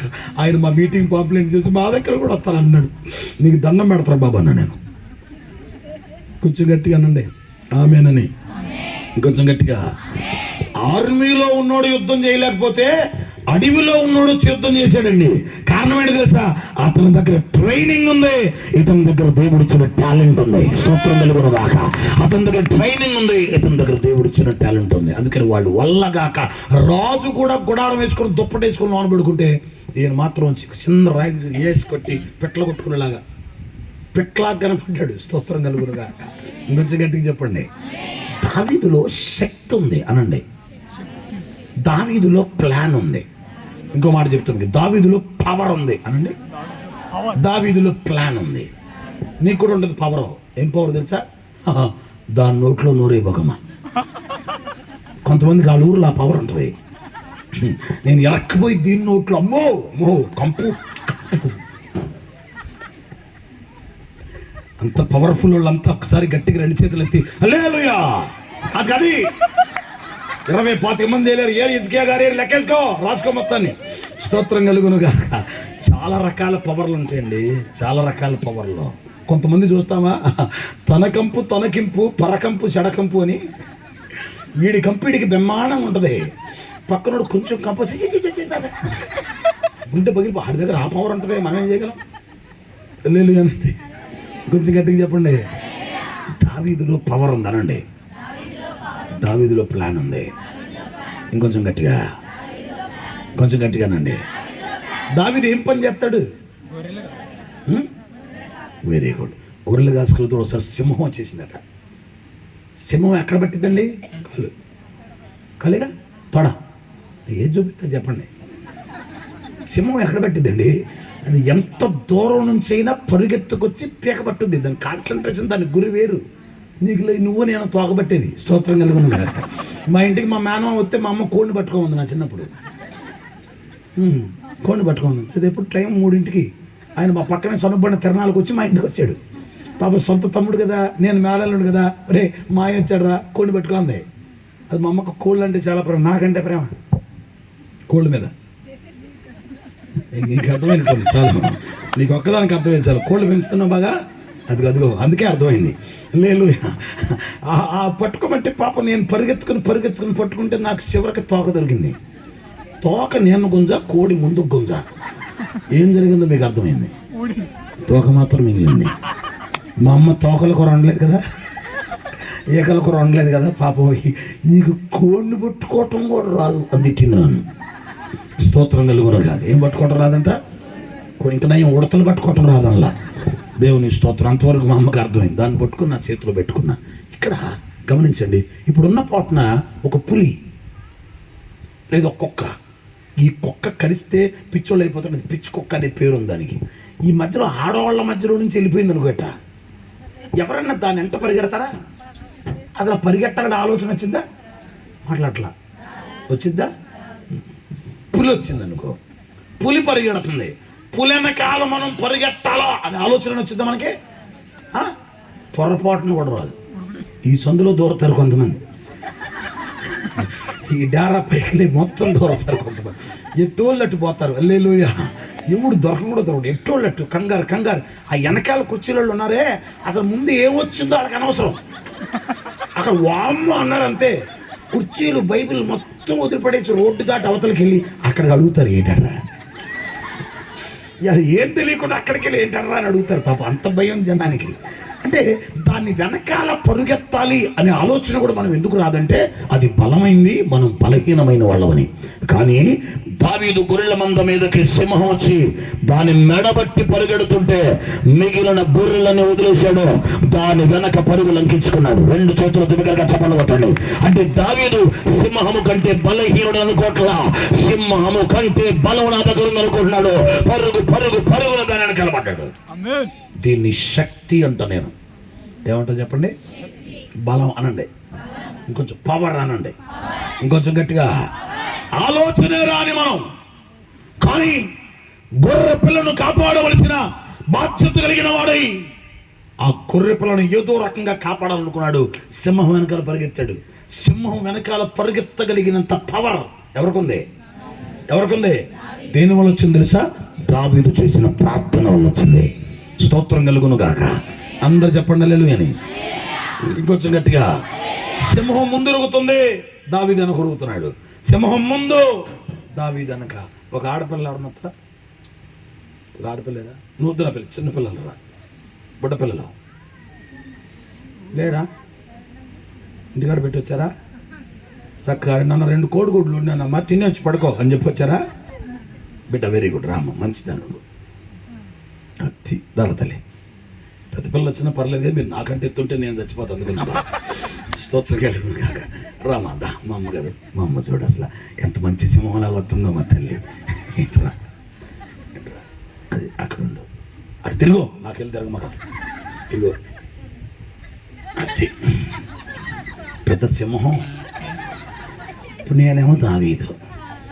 గట్ట కనపడుతుందని సైలెంట్గా ఇట్లా వస్తుంది. కానీ గొర్రె పిల్ల తల నోటి కరుచుకుని వెళ్ళగలిగిన దమ్ముంది ఆ పిల్లకు నోరు తెరిస్తే. అవును కదా? ఉందంట. స్తోత్రం కలుగును కాదు. అరే గొర్రె పిల్ల పేక పట్టి దాన్ని ఎత్తుకొని పరిగెడుతుంది సింహం అండి. ఇప్పుడు నేను ఎక్కడ పరిగెడుతున్నా? వెనకరా బిడ్డ, రారా. నేను ఎక్కడ పరిగెడుతున్నా?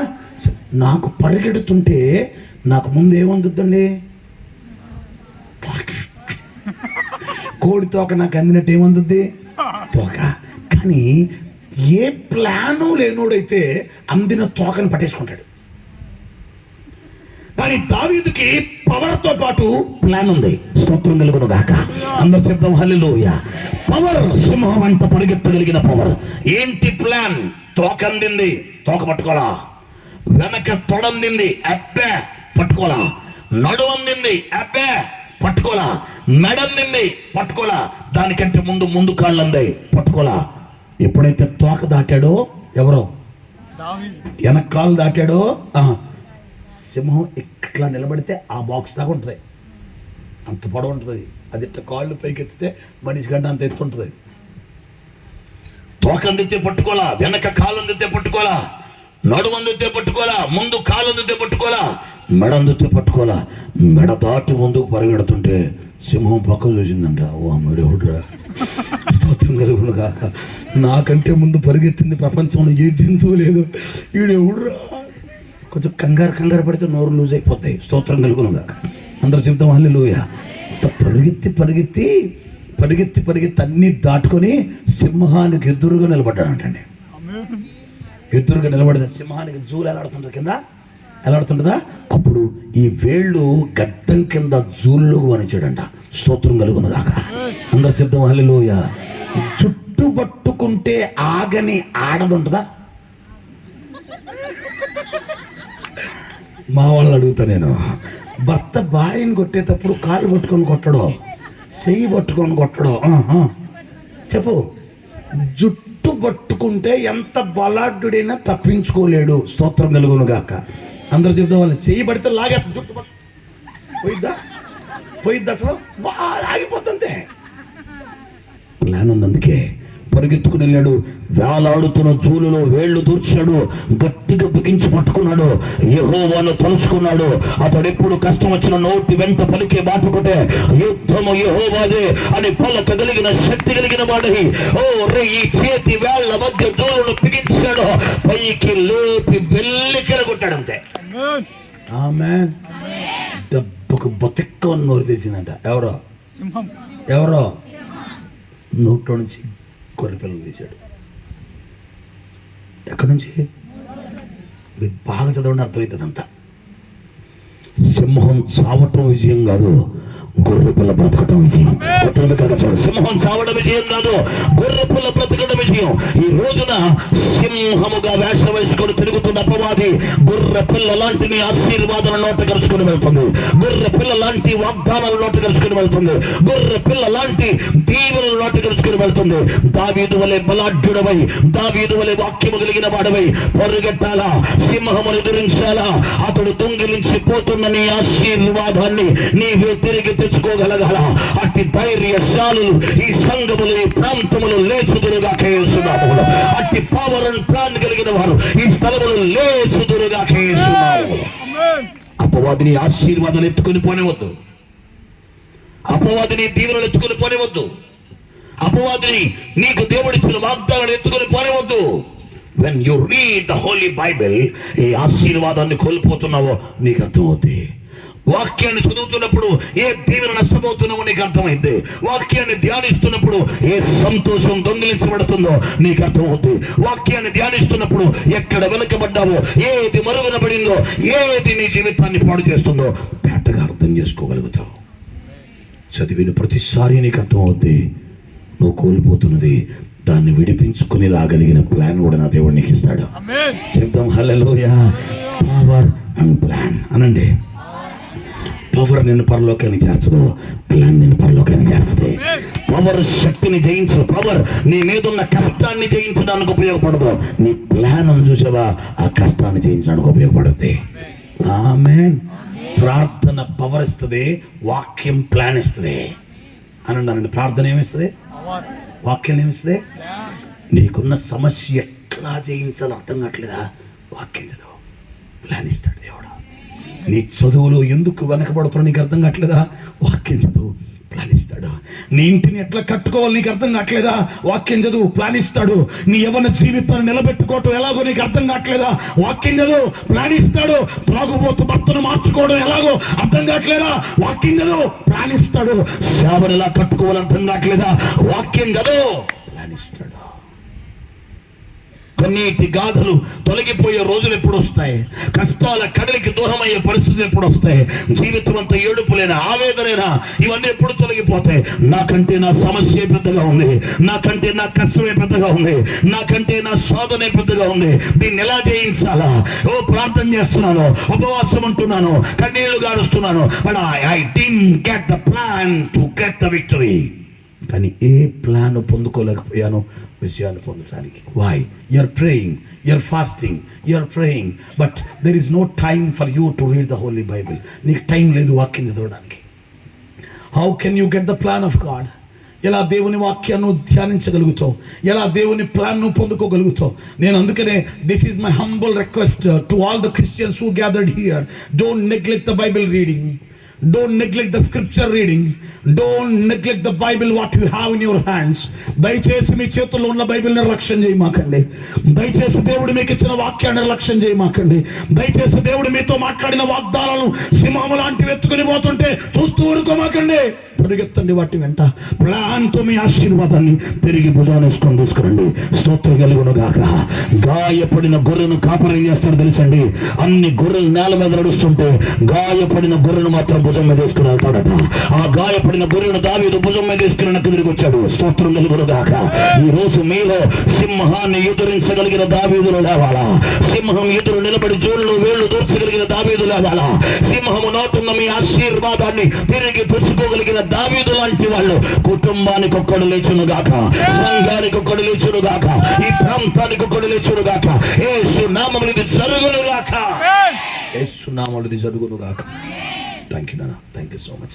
ఇంకేదో ఎత్తుపోదాం అనుకుంటుంది నా దగ్గర, అందుకే పోటలో ఎంచిపోయినా కూడా వెళ్ళి ఒక గొర్రెపల్ల పైగా వెళ్ళిపోయింది కదా, దానికి అడుగుంటుందిరా. ప్లీజ్, దేవుడు ఎప్పుడు నేను పిలిచాడో అప్పుడు he made so many promises to you, just like Abraham. అబ్రహాముతో దేవుడు చేసినట్లుగా దేవుడు నేను పిలిచినప్పుడే నీకు చాలా వాగ్దానాలు చేశాడు. కానీ ఆ వాగ్దానాలు ఎవడిని మృంగుదునా అని గర్జించు సింహం వల్ల తిరుగుతున్న అపవాది నోట కరిచిపోయిన సంగతి కూడా నీకు అర్థం కావట్లేదు.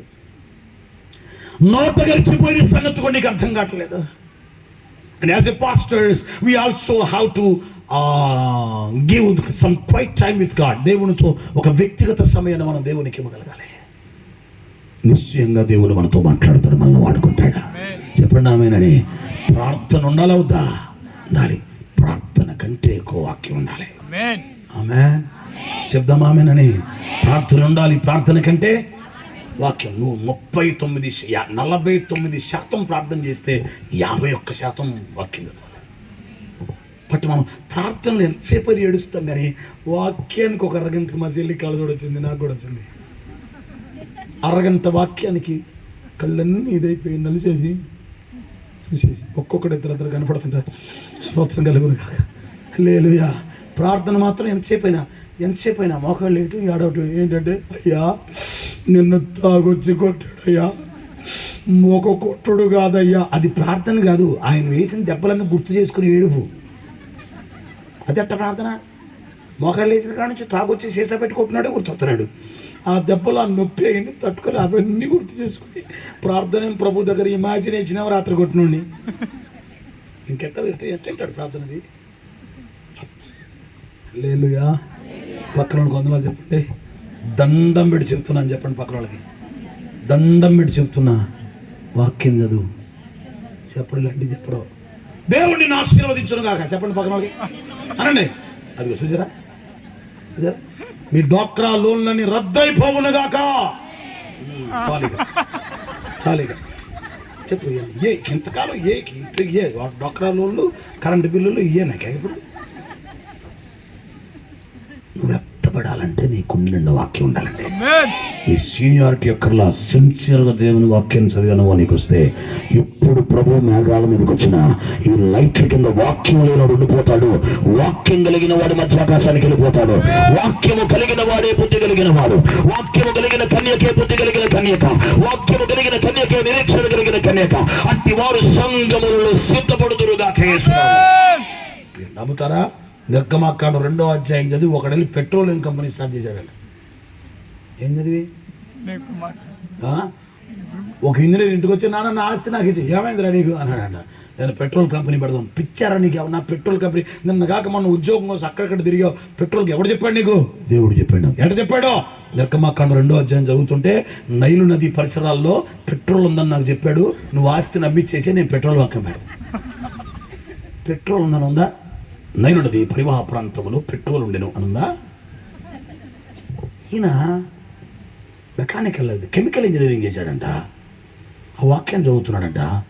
అక్కడ మోషే అనే పిల్లోడిని జమ్ము పెట్టులో పెట్టి నీళ్ళు లోపలికి వెళ్ళకుండా కీలు రాసిందా? కీలు.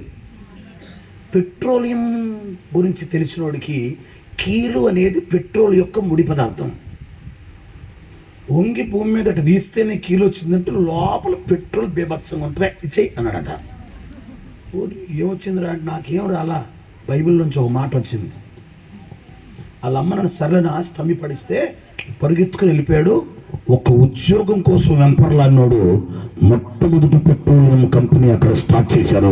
ఇప్పుడు కూడా ప్రపంచానికి పెట్రోల్ గల్ఫ్ దేశాల నుంచి వెళ్తుంది. స్తోత్రం కలుగును గాక. నేను అంటాను, ఒక వాక్యం ఒక రోజు చదివినందుకు ఒక పెద్ద పెట్రోలియం కంపెనీని స్టార్ట్ చేసే ఆలోచన దేవుడిచ్చినట్టు నీ చదువుకి ఆలోచన ఇవ్వడా, నీ ఉద్యోగానికి ఆలోచన ఇవ్వడా, నీ వ్యాపారానికి ఆలోచన ఇవ్వడా, నీ కుటుంబానికి ఆలోచన ఇవ్వడా, నీ బిడ్డలు నిలబెట్టుకోవడానికి ఆలోచన ఇవ్వడా, పడిపోయిన ఆరిపోయిన నీ దీపాన్ని వెలిగించుకోవడానికి, పడిపోయిన బలిపీఠాన్ని కట్టుకోవడానికి నీకు దేవుడు ఆలోచన ఇవ్వడా? ఇస్తాడు.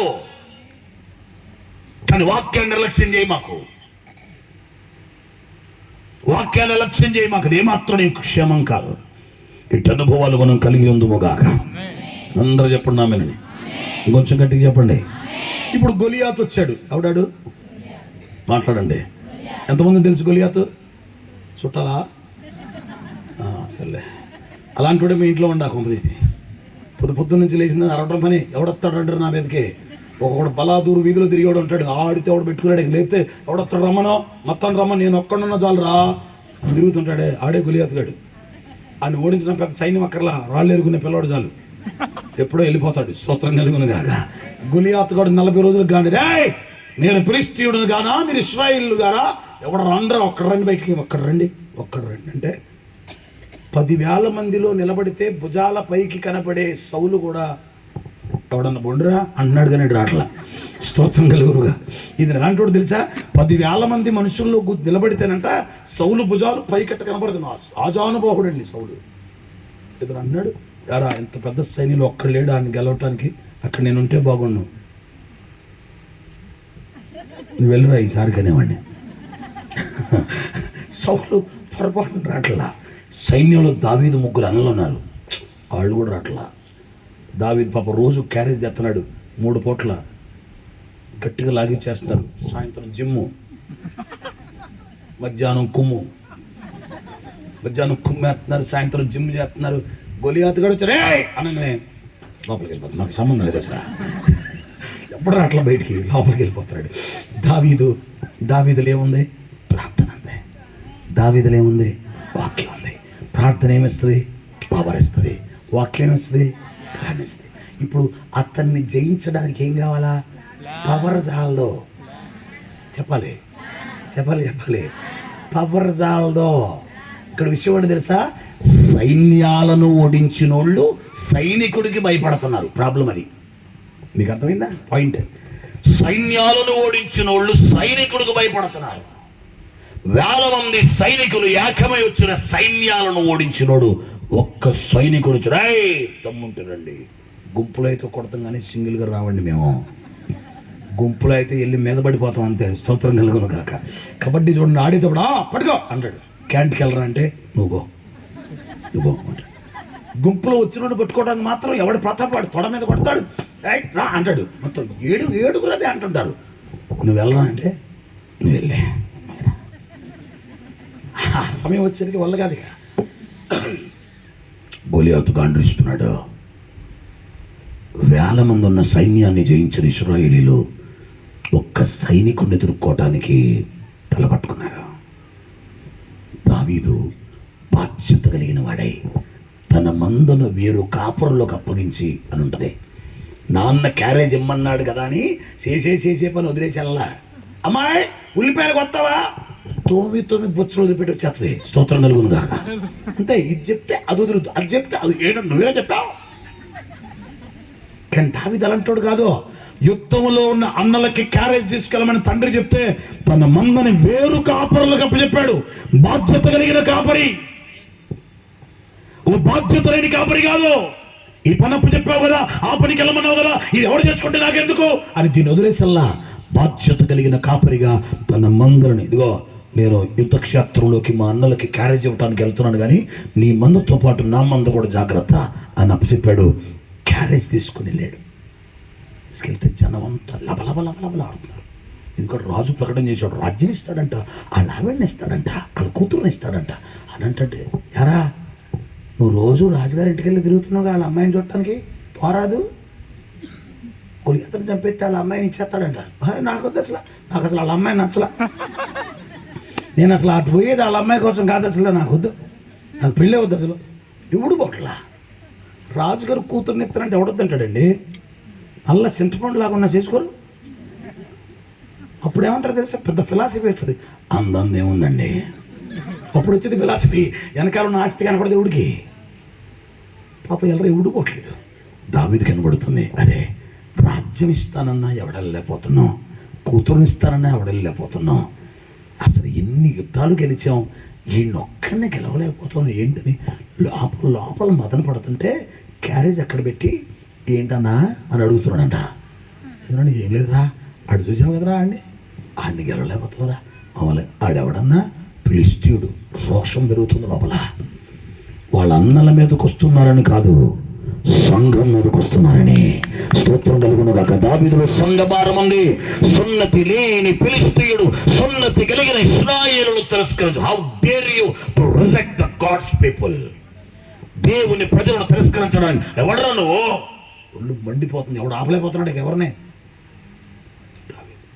వాళ్ళ అన్నయ్య అక్కడ నుంచి చూసాడన్న. ఏంటి ఇక్కడ క్యారేజ్ చెల్లిపో అనే అనే నీ సంగతి నాకు తెలుసు, నీ గర్వం నాకు తెలుసు. వెళ్ళు. వాళ్ళ అన్నయ్య అసలు ఆడు ఏం చేయాలండి? వాడి ముందేగా దావీదును అభిషేకించాడు సమయంలో ఇంట్లో. నిన్న కాక మొన్నే వాడి మీద అభిషేకం ఉందని నోరు మూసుకొని కూర్చోవాలి కదా. అంటే ఈ నమ్మట్లా. పాస్టర్ గారు వచ్చి అభిషేకించడం నమ్మి సావట్లేడు దరిద్రుడు. రే రే రే పో పో అన్నాడు. వందనాలు నీకు వందనాలు కొద్దిగా. అప్పుడు నేరుగా బయటకు వచ్చి అన్న నన్ను కొంచెం రాజుగారి దగ్గర తీసుకెళ్ళండి అన్నాడు. ఎవరి దగ్గరికి? మా అన్నయ్య సంగతి చెప్పాలి. ఏంటి అరుతుండే ఇక్కడ. నేను తెచ్చి జీడిపప్పు తింటున్నాడు, నేను గన్నేరు పప్పు తెచ్చిన పోయి దెబ్బకి. స్తోత్రంగా నేను తెచ్చి మొత్తం తింటున్నాడు. సున్నుపిండి సున్నుండ మొత్తం తింటున్నారు. నన్ను అరుతుండే పొగరు గర్వం. నేను ఎప్పుడు గర్వం, నాకేడ గర్వం, నేను గుడ్లు కాచుకున్నాండి. ఆడేమో సైన్ ఉంటికింటే ఆడుకుండాలి నాకు ఇక్కడ.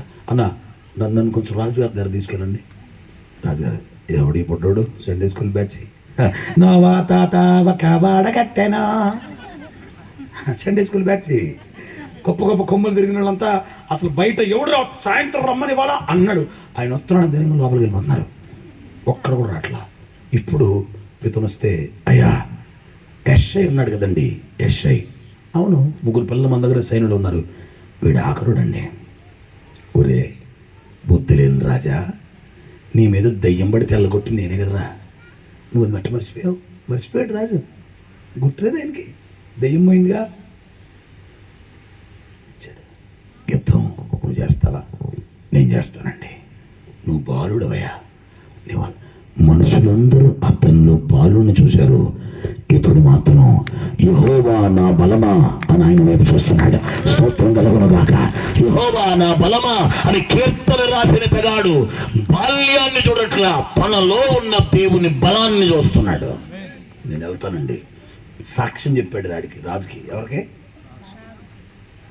మాట్లాడలా. ఏం చెప్పాడు? ఒకసారి నాకు గొర్రె మందల మీదకి సింహం వచ్చేసిందండి. దేవుని పేరట పరిగెత్తడం మొదలుపెట్టానండి. సింహం అంటే దాన్ని చీల్చేసినండి సింపుల్గా. గొర్రెపిల్ల భుజం మీద ఏం చెప్తున్నావు నువ్వు? అవునవును, మీరు ఎన్నది నిజమే సార్. నా దేవుడు నాతో అలా కార్యాలు. ఓకే, పోతే పిల్లడే పోతాడు, వస్తే విజయం వస్తుంది, వదిలిపడేశాడు. అయితే వీడికి నా వస్త్రాలు వేయండి. రాజు వస్త్రాలు వేశాడు. ఇప్పుడు ఆ పిల్లడికి నా ప్యాంటు షర్ట్ అయితే ఎట్టుంటుంది? ఆ పిల్లకి కనపడిద్దా? నిగ్గా కచ్చిపు కప్పితే కనపడదు. స్తోత్రం కలుగును గాక. ఇప్పుడు రాజుగారి బట్టలు తీసుకుని చేస్తే పాప రాజుగారిని కాదనక మర్యాదగా రాజును అగౌరవపరచకుండా ఆయన ముందు వేసేసుకున్నాడు. ఆయన ఊరు బయటకు వెళ్ళిపోయి తీసి అవతల పడేసాడు. వేరొకటి టాలెంట్ నీకు ఉపయోగపడదు. స్తోత్రం కలుగును గాక. నువ్వు బాగా పాడావు, నేను కూడా బాగా పాడదాం అనుకుంటే రేకు డబ్బా తీసి తారు రోడ్డు మీద రాసినట్టు ఉంటుంది. స్తోత్రం కలుగును గాక. నీ టాలెంట్ నేను కాపీ చేయకూడదు, నా టాలెంట్ నువ్వు కాపీ చేయకూడదు. నీకు ఏది ఇచ్చాడో దాంతోనే వెళ్ళాలా. అందుకని రాజు ఇచ్చిన వస్త్రాలు తీసి పక్కన పెట్టాడు, రాజు ఇచ్చిన శిరస్త్రాలను తీసి పక్కన పెట్టాడు. లోపల ప్లాన్ రగులుతోంది. స్తోత్రం కలుగును గాక. ధైర్యం వచ్చింది ప్రార్థన వల్ల, బలం వచ్చింది నేను జయించగలడని. ప్రార్థన ఉంది కాబట్టి వాడి వల్ల కాదు నన్ను గెలవట్టు అనే బలం వచ్చింది. ఎట్లోకి బయలుదేరాడు, ప్లాన్ వేస్తున్నాడు. స్తోత్రం కలుగును గాక. రాయి పెట్టి దేన్ని కొడతాం మనం? కొడితే కోతిని కొడతాం, లేకపోతే కాకిని కొడతాం. ఇంకా మహా అయితే కుక్కను కొడతాం. ఆడికి అర్థమైంది నేను కుక్కనా అన్నాడు. అప్పుడు దా మాట్లాడినాడు. వెళ్ళిపోయాడు. పాపం 5 రాళ్ళు ఏరుకున్నాడంట. అంటే అర్థమైంది తెలుసా? 5 గొలియాతులు ఉన్నారడి. స్తోత్రం కలుగును గాక. ఒక్కడికే చచ్చిపోతున్నారు. 5 ఉన్నారడి. 5 రాళ్ళు సంచలేసుకున్నాడు, వెళ్ళిపోయాడు. అప్పటిదాకా ఎవడొచ్చినా గొలియాత్ ఏం మాట్లాడేదంట, దావీదు కనపడేసరికే గొలియాత్కి వాళ్ళ దేవతలందరూ గుర్తొచ్చారంట. ఎవరు గుర్తొచ్చారంట? ఆడికి అర్థమైపోయింది వీళ్ళు ఏదో పవర్ ఉందని. స్తోత్రం కలుగును గాక. సౌలు రండే అన్నాడు. ఇప్పుడు దావీదు ఎప్పుడైతే కనపడ్డాడు,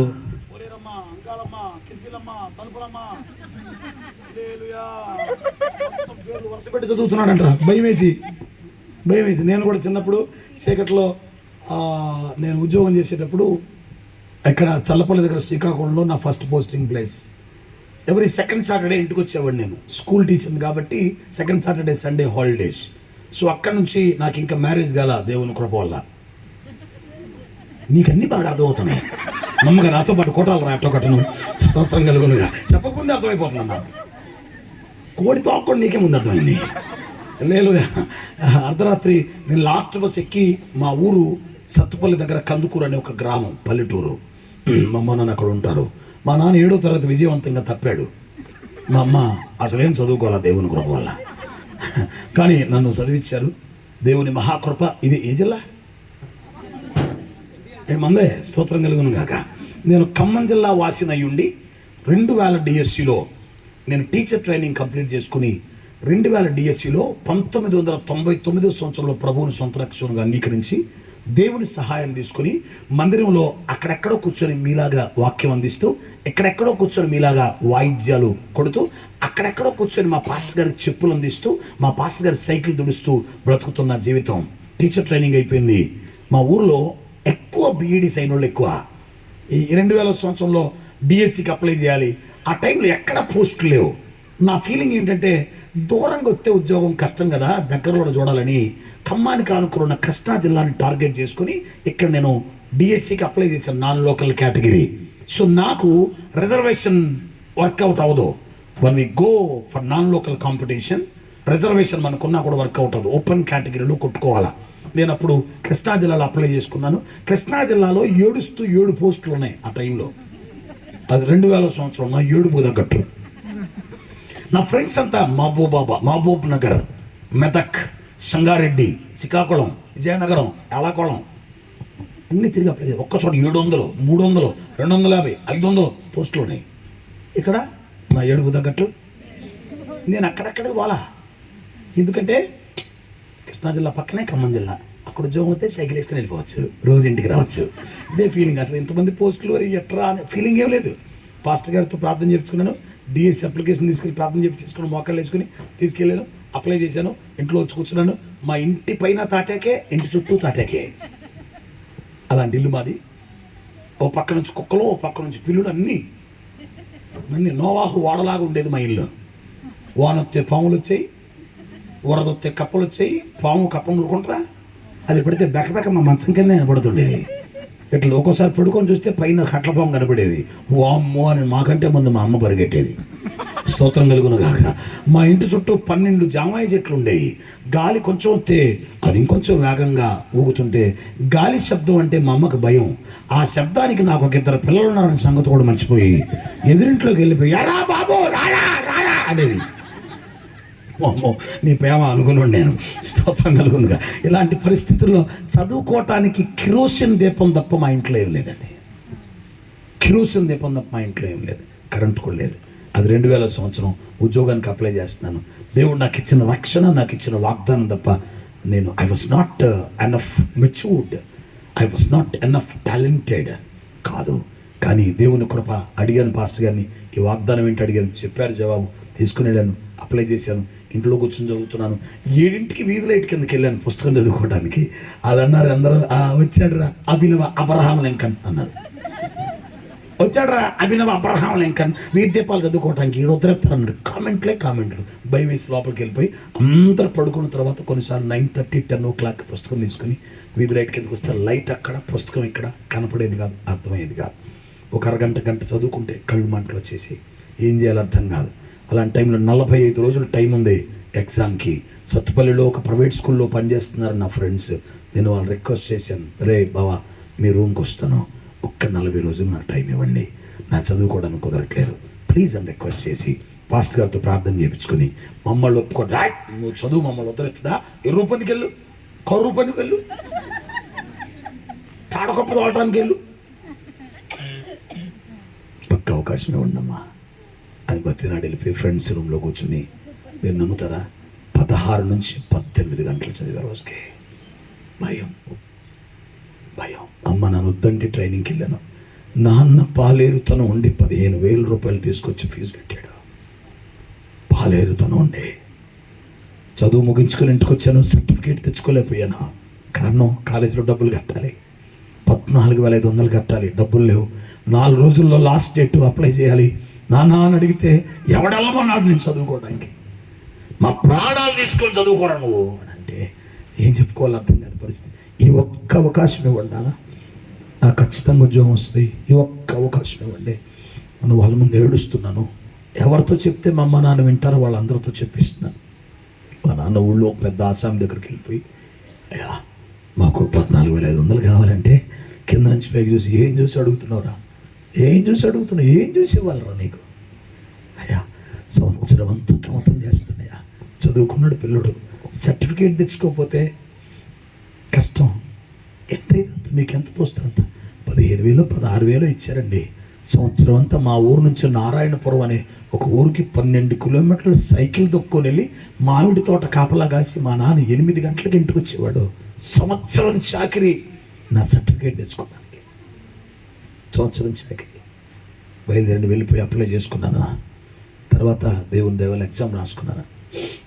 ఎగ్జామ్ రాసి వచ్చేంత వరకు ఆ జిల్లాలో ఈ జిల్లాలో 7 పోస్టులే ఉన్నాయి, ఆ జిల్లాలో ఎక్కువ పోస్టులు లేదు, నాకు తెలీదు. I don't have the awareness of roster points and reservation తెలియదు, రోస్టర్ పాయింట్ తెలియదు, ఓపెన్ కేటగిరీ తెలియదు, ఎన్ని పోస్టులు ఉన్నాయో తెలియదు, ఆర్డర్ ఆఫ్ మెరిట్ తెలియదు. జస్ట్ చదివామంతే. No educated is there in my family. నా ఫ్యామిలీలో చదువుకున్నాడు ఒక్కడు కూడా లేడు, గైడ్ చేసేవాడు ఎవడు లేడు.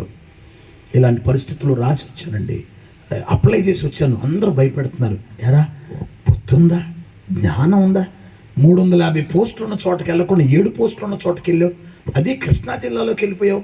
How talented district it is. ఈ ఎడ్యుకేషనల్లీ ఫార్వర్డెడ్ జిల్లా కదా కృష్ణా జిల్లా, ఎక్కడ గెలుస్తావురా అని డిగ్రేడ్ చేస్తున్న భయం వేసి వెళ్ళిపోయి పొద్దున్నే బైబిల్ తీసి ఒక్క 10 నిమిషాలు వాక్యం చదువుకుని 11వ నిమిషంలో పుస్తకం తీసుకుని 16 నుంచి 18 గంటలు ఉదయం చదివిన వాక్యాన్ని గుర్తు చేసుకుని, నాకు జ్ఞానం లేదు, తెలివి లేదయ్యా, ఇప్పుడు గన నేను ఓడిపోతే మమ్మ నాన్నలు ఇంకా శ్రమంలోకి వెళ్ళిపోతారు, ఇప్పుడు గన నేను ఓడిపోతే ఊరంతా వస్తారయ్యా. ఈ ఉదయం చదివిన వాక్యాన్ని, మా పాస్టర్ గారు చెప్పిన మాట, ఏ పరిస్థితుల్లో కూడా వాక్యం చదవటం మానొద్దురా మీరు, పొద్దునే వాక్యం చదవండిరా మీరు అనేవాడు. పొద్దున్నే వాక్యం చదివిన తర్వాత పుస్తకాలు తీసి 16 నుంచి 18 గంటలు చదవటం రాయటం మొదలుపెట్టి ఎగ్జామ్ హాల్కి వెళ్ళి ముందు మళ్ళీ పాస్టర్ గారి దగ్గరికి వెళ్ళి నిలువు మోకాళ్ళు వేసాను. మా పాస్టర్ గారు 5వ తరగతి 6వ తరగతి చదువుకున్నాడు, ఆయన చదువు గురించి తెలియదు, నాకు వచ్చిన వాగ్దానం చెప్తే వివరించడం కూడా తెలియదు, కానీ దేవుడు నీకు తోడు ఉంటాడు రా, నువ్వు వాక్యం చదువుతున్నావు అనేవాడు. నన్ను పట్టుకొని వెళ్ళి ఎగ్జామ్ రాసి వచ్చిందండి. రిజల్ట్ వచ్చింది. రిజల్ట్ వచ్చే లోపు, ఒరే యా the reserved candidate, how did you select Krishna district? Non local డిస్ట్రిక్ట్కి వెళ్తే రిజర్వేషన్ వర్కౌట్ అవ్వదు, ఎట్లా వెళ్ళావు? నేను రిజర్వేషన్ మీద ఆధారపడలా, నా దేవుని రివైవల్ మీద ఆధారపడ్డాను. స్తోత్రం కలుగును గాక. రివైవల్ మీద ఆధారపడ్డాను. ఓపెన్ కేటగిరీలో వస్తే తప్ప నీకు పోస్ట్ రాదు. ఓపెన్ కేటగిరీలో ఎన్ని ఉన్నాయన్నా అంటే ఒక్కటి ఉందన్నారు. Only 1 post was there in open category. నా కష్టం, నా కన్నీళ్ళు, ఎన్ని దిగమింగుంటున్నాను, ఎంత ఏడుస్తున్నాను నాకు మాత్రమే తెలుసు. The second one who knows about me, నాకు వాక్యం అందిస్తున్న మా సేవకుడు, ఎవరు అర్థం చేసుకునే పరిస్థితులు. ఏడుస్తున్నానండి. వాళ్ళందరూ నా మీద ఆధారపడ్డారు, కానీ అందరూ తిరస్కరించిన వాళ్ళే ఒకరోజు నన్ను సింపుల్గా తిరస్కరించారు. పనికిరానుడు అన్నారు. ఎందుకు పనికిరానుడు అన్నారు? కానీ మా పాస్టర్ గారు చెప్పిన ఒక్క సూత్రం, పొద్దున్నే వాక్యం తీయటం, పద్దాగా పుస్తకం చదవడం, పొద్దున్నే వాక్యం తీయటం, పద్దాగా ఎగ్జామ్ రాసి వచ్చానండి. మీరు నమ్మండి, రిజల్ట్ వచ్చింది. 700, 250, 300 పోస్టులు ఉన్న చోటకు వెళ్ళిన వాళ్ళు ఎక్కువ మందికి ఉద్యోగాలు రాలేదు. 7 పోస్టులు ఉన్న చోట రాశానే, ఈ జిల్లాలో 2000 DSCలో I was the first ranker ఈ జిల్లాలో. Why? The word of God, what I read, the word of God stood in front of me to give the victory. నేను చదివిన వాక్యం ఏదైతే ఉందో, నాతో మాట్లాడిన వాక్యం ఏదైతే ఉందో, నా దగ్గరకు వచ్చిన వాక్యం ఏదైతే ఉందో, నాకు ఎలా చదవాలో ప్లాన్ ఇచ్చింది, ఎలా నేర్చుకోవాలో ప్లాన్ ఇచ్చింది, ఏ టైంకి లేవాలో ప్లాన్ ఇచ్చింది. నాకు ముందు ఎవరు మార్గదర్శకులు లేరు, ఎవరు గైడ్ లేరు, ఎనఫ్ క్వాలిటీ ఎడ్యుకేషన్ ఇచ్చే బుక్స్ లేవు, మెటీరియల్ లేదు. ఓన్లీ అకాడమీ బుక్స్ తీసుకోవటం, రాసుకోవటం, మెటీరియల్ తయారు చేసుకోవడం, రన్నింగ్ నోట్స్ రాయటం, దాన్ని మళ్ళీ ప్రిపేర్ అవ్వడం. మీరు నమ్ముతారా? జిల్లా టాపర్ నేను. ఈవెన్ 2nd ర్యాంక్ వచ్చిన నాకు ఉద్యోగం లేదు. 2nd ర్యాంక్ వచ్చిన నాకు ఉద్యోగం లేదు. నా ప్రభు అక్కడ నిలబెట్టాడు. కారణం ఏంటి తెలుసా? దేవుని వాక్యం. దానికంటే ముందు నా చరిత్ర ఏంటో తెలుసా? ఇంటర్మీడియట్లో 5 సబ్జెక్టులు తప్పా. నవ్వండి. నాకు ఫస్ట్ ర్యాంక్ వచ్చిందంటే సప్పట్లు కొట్టడం కూడా అవుతుంది. అది నా బాధ. ఇప్పుడు ఇంటర్మీడియట్లో 5 సబ్జెక్టులు తప్పింది తెలివి లేక, జ్ఞానం లేక కాదు, దేవుని భయం లేక. నేను చెప్తున్నాను, ఇంటర్మీడియట్లో 5 సబ్జెక్టులు తప్పి మీలో అనేక మంది కంటే వెనకబడిన వాడు, ఇంటర్మీడియట్లో 5 సబ్జెక్టులు తప్పి మీలో అనేక మంది కంటే పనికిరానుడు 1 సంవత్సర కాలంలో లేదా తన ట్రైనింగ్ అయిపోయిన కాలంలో నిలబడి ఫస్ట్ ర్యాంకర్గా ఉన్నాడు. కారణం ఏంటి తెలుసా? వాక్యమయ్యున్న యేసు నాతో నిలబడ్డాడు. వాక్యము నాతో ఇవ్వబడిన వాక్యం నాకు బలం ఇచ్చింది, ఇవ్వబడిన వాగ్దానం బలం ఇచ్చింది, నన్ను నిలబెట్టాడు. 16 సంవత్సరాలు చేశాను గవర్నమెంట్ జాబ్ నేను. 2000 to 2016. 2007 నుంచి 12 సువార్థికుడిని, 12 నుంచి సంఘ స్థాపన, 16 సంవత్సరంకి వచ్చరికి ఏ దేవుని వాక్యం నన్ను బలపరిచి ఉద్యోగం ఇచ్చిందో ఆ దేవుని వాక్యమే, ఆ వాక్యం ప్రకటించుట కొరకు ఉద్యోగాన్ని వదిలేయమంది. 2016లో నా గవర్నమెంట్ ఉద్యోగానికి రాజీనామా చేశాను. కారణం ఏంటి తెలుసా? నన్ను బ్రతికిస్తున్న వాక్యం కోసం, నన్ను నిలబెట్టిన వాక్యం కోసం, నాలో జీవాన్ని పెట్టిన వాక్యం కోసం నేను ఉద్యోగాన్ని విడిచిపెట్టి దేవుని పని చేస్తున్నాను. ఈరోజు నా ప్రభు అనేక ప్రాంతాల్లో నిలబెట్టి వాడుకుంటున్నాడు. నన్ను వాడుకున్న వాడు నీకు దేవుడై ఉన్నాడు, నన్ను బలపరిచిన వాడే నీకు దేవుడై ఉన్నాడు, నాకు వాక్యం ఇచ్చిన వాడే నీకు వాక్యం ఇచ్చాడు. నువ్వు వాక్యాన్ని చదివి నిర్లక్ష్యం చేయకుండా ముందుకు వెళ్ళగలిగితే God is ever ready to give the plans how to get the victory. ఎలా విజయాన్ని పొందాలో నీకు ప్లాన్స్ ఇవ్వాలని దేవుడు ఆశపడుతున్నాడు. ఐ డోంట్ నో ఎలాంటి సిచ్యువేషన్లో నువ్వు ఉన్నావో నాకు తెలియదు, ఎలాంటి విషయానికి ఏడుస్తున్నావో నాకు తెలియదు, ఎలాంటి పరిస్థితుల్లో సతమతం అవుతున్నావో నాకు తెలియదు, ఏ దుఃఖం నిన్ను ఆత్మహత్యకు ప్రేరేపిస్తుందో నాకు తెలియదు. ఈ బ్రతికే కంటే ఇక చావడం మేలు అని నీ జీవితంలో ఎన్నిసార్లు అనిపించిందో నాకు తెలియదు. ఈ రోజున నా ప్రభు నాకు ఇచ్చిన వాక్యాన్ని చేతబట్టుకొని చెప్తున్నాను. ఈ వాక్యం నీ దగ్గరకు వచ్చింది నిన్ను చావనివ్వడానికి కాదు, చచ్చే స్థితిలో ఉన్న నీలో జీవం పోయడానికి. ఈ వాక్యం నీ దగ్గరకు వచ్చింది నువ్వు పతనం అవడానికి కాదు, నీవు నీ ఇంటికి, నీ గ్రామానికి, నీ సంఘానికి ప్రయోజనకరంగా నిలబడబోతున్నావు. వాక్యాన్ని అలక్ష్యం చేయొద్దు, వాక్యాన్ని నిర్లక్ష్యం చేయొద్దు, వాక్యాన్ని అశ్రద్ధ చేయొద్దు. నీకు నా యేసు ఇచ్చిన వాక్యాన్ని లక్ష్యత కలిగి ఎప్పుడు ధ్యానిస్తావు. ఈ మాట చెప్పిన ఆయన అంటాడు 17:17లో, యోహాను సువార్త 17వ అధ్యాయం 17వ వచనంలో, సత్యమందు వారిని ప్రతిష్ఠ చేయము, నీ వాక్యమే సత్యము. ఆమేన్. చెప్పండి నాతో పాటు, సత్యమందు, ఇంకొంచెం గట్టిగా, వారిని ప్రతిష్ఠ చేయము, నీ వాక్యమే సత్యం.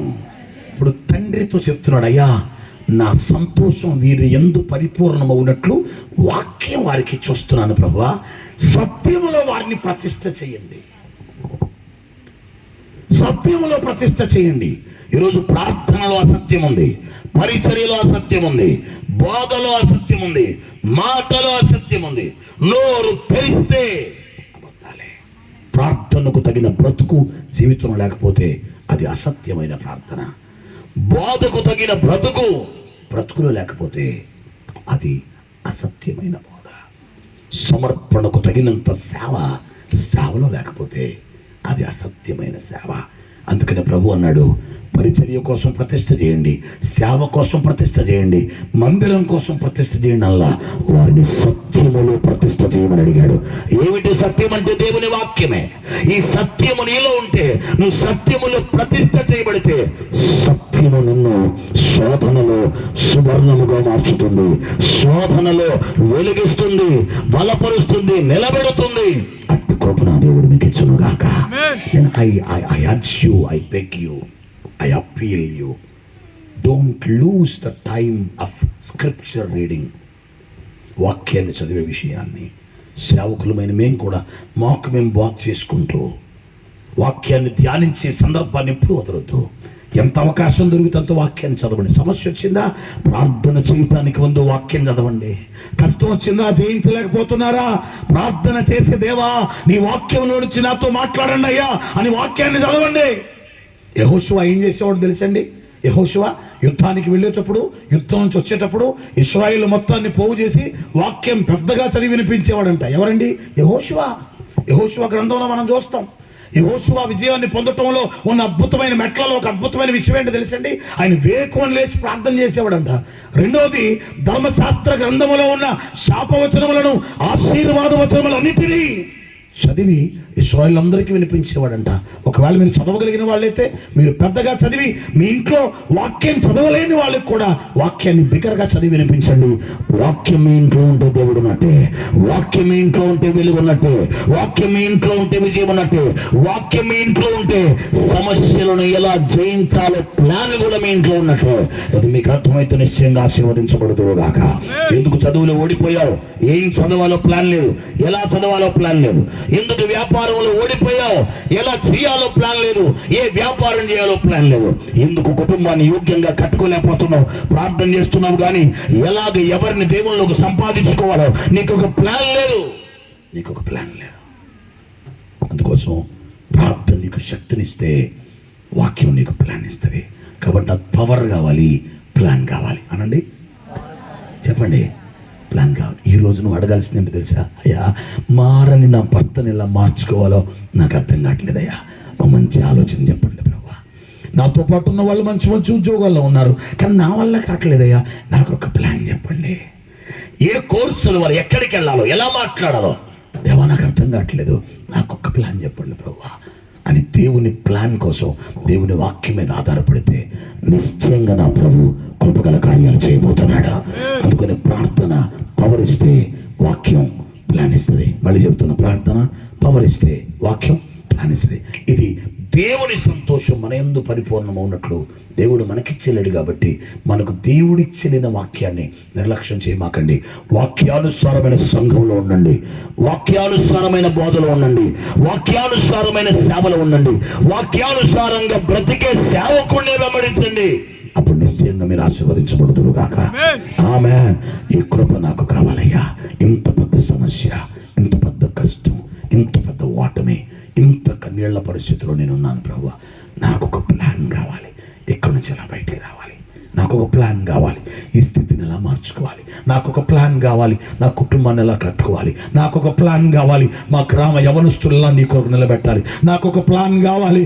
ఏ దిక్కుని నడవాలి అని నిజమైన ప్రార్థన నీ దగ్గర ఉంటే just try to Neel down in front of God. దేవుని ఎదుట మోకరించండి. మోకరించలేకపోతే మీరున్న చోట లేచి నిలబడండి. ఒక చిన్న ప్రార్థన చేద్దాం. మోకరించండి. ఒకవేళ మోకరించలేకపోతే మీరున్న చోట లేచి నిలబడండి. ఒక చిన్న ప్రార్థన చేసి దేవుడు నాకు ఇచ్చిన ఈ సమయాన్ని నేను ముగించి కన్వీనర్స్కి అప్పగిస్తాను. ఒక్కసారి నోరు తెరవండి బిడ్డలారా, మౌనంగా ఉండమాకండి. మోకాళ్ళ మీదకి వచ్చి రెండు చేతులు ఎత్తి ఒక్క మాట అడగండి. యేసయ్యా అని పిలవండి, యేసయ్యా అని పిలవండి. వెనుకను ఎవరు కుర్చీలు కూర్చోవద్దు. ఒకవేళ మీరు మోకరించే ఓపిక, మోకరించే బలం మీకుంటే కిందకు వచ్చి మోకాళ్ళు వేయండి. లేదంటే మీరున్న చోట లేచి నిలబడండి. Don't neglect the quiet time, don't neglect the quiet time. ఒక్కసారి నోరు తెరిచి యేసయ్యా అని పిలవండి. అందరూ కాస్త బిగ్గరగా మాట్లాడండి.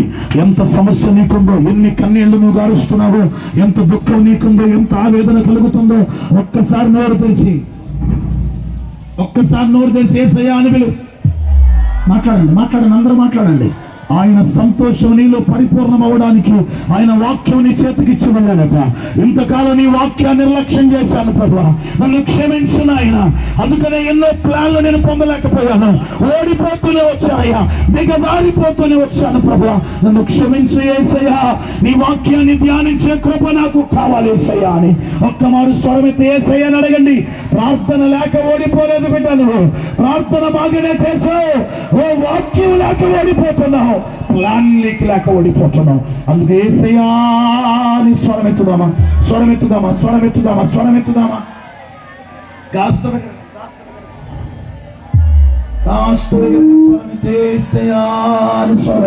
బిడ్డలారా, నీ హృదయాన్ని దేవుడు తెలుస్తున్నాడు. పక్క వ్యక్తి వైపు చూడమాక. నువ్వు పతనమైపోతే సంతోషించేవాడే నీ పక్క వ్యక్తి, కానీ నీకు ఏ ప్లాన్ ఇవ్వగలిగిన శక్తి వాడికి లేదు, ఏ ప్లాన్ ఇవ్వగలిగిన శక్తి వాడికి లేదు. నా తండ్రి నీతో మాట్లాడుతున్నాడు ఈరోజు. ఒక్కసారి స్వరమెత్తు, యేసయ్యా నేను ఓడిపోతుంటే సంతోషించే వాళ్ళు నా చుట్టూ ఉన్నారు నాయన. ఈ రోజు నా దేవుడివై, నా రక్షకుడివై, నీ వాక్యం నాకు ఇచ్చేళ్ళవు నాయన. నీవిచ్చిన వాక్యాన్ని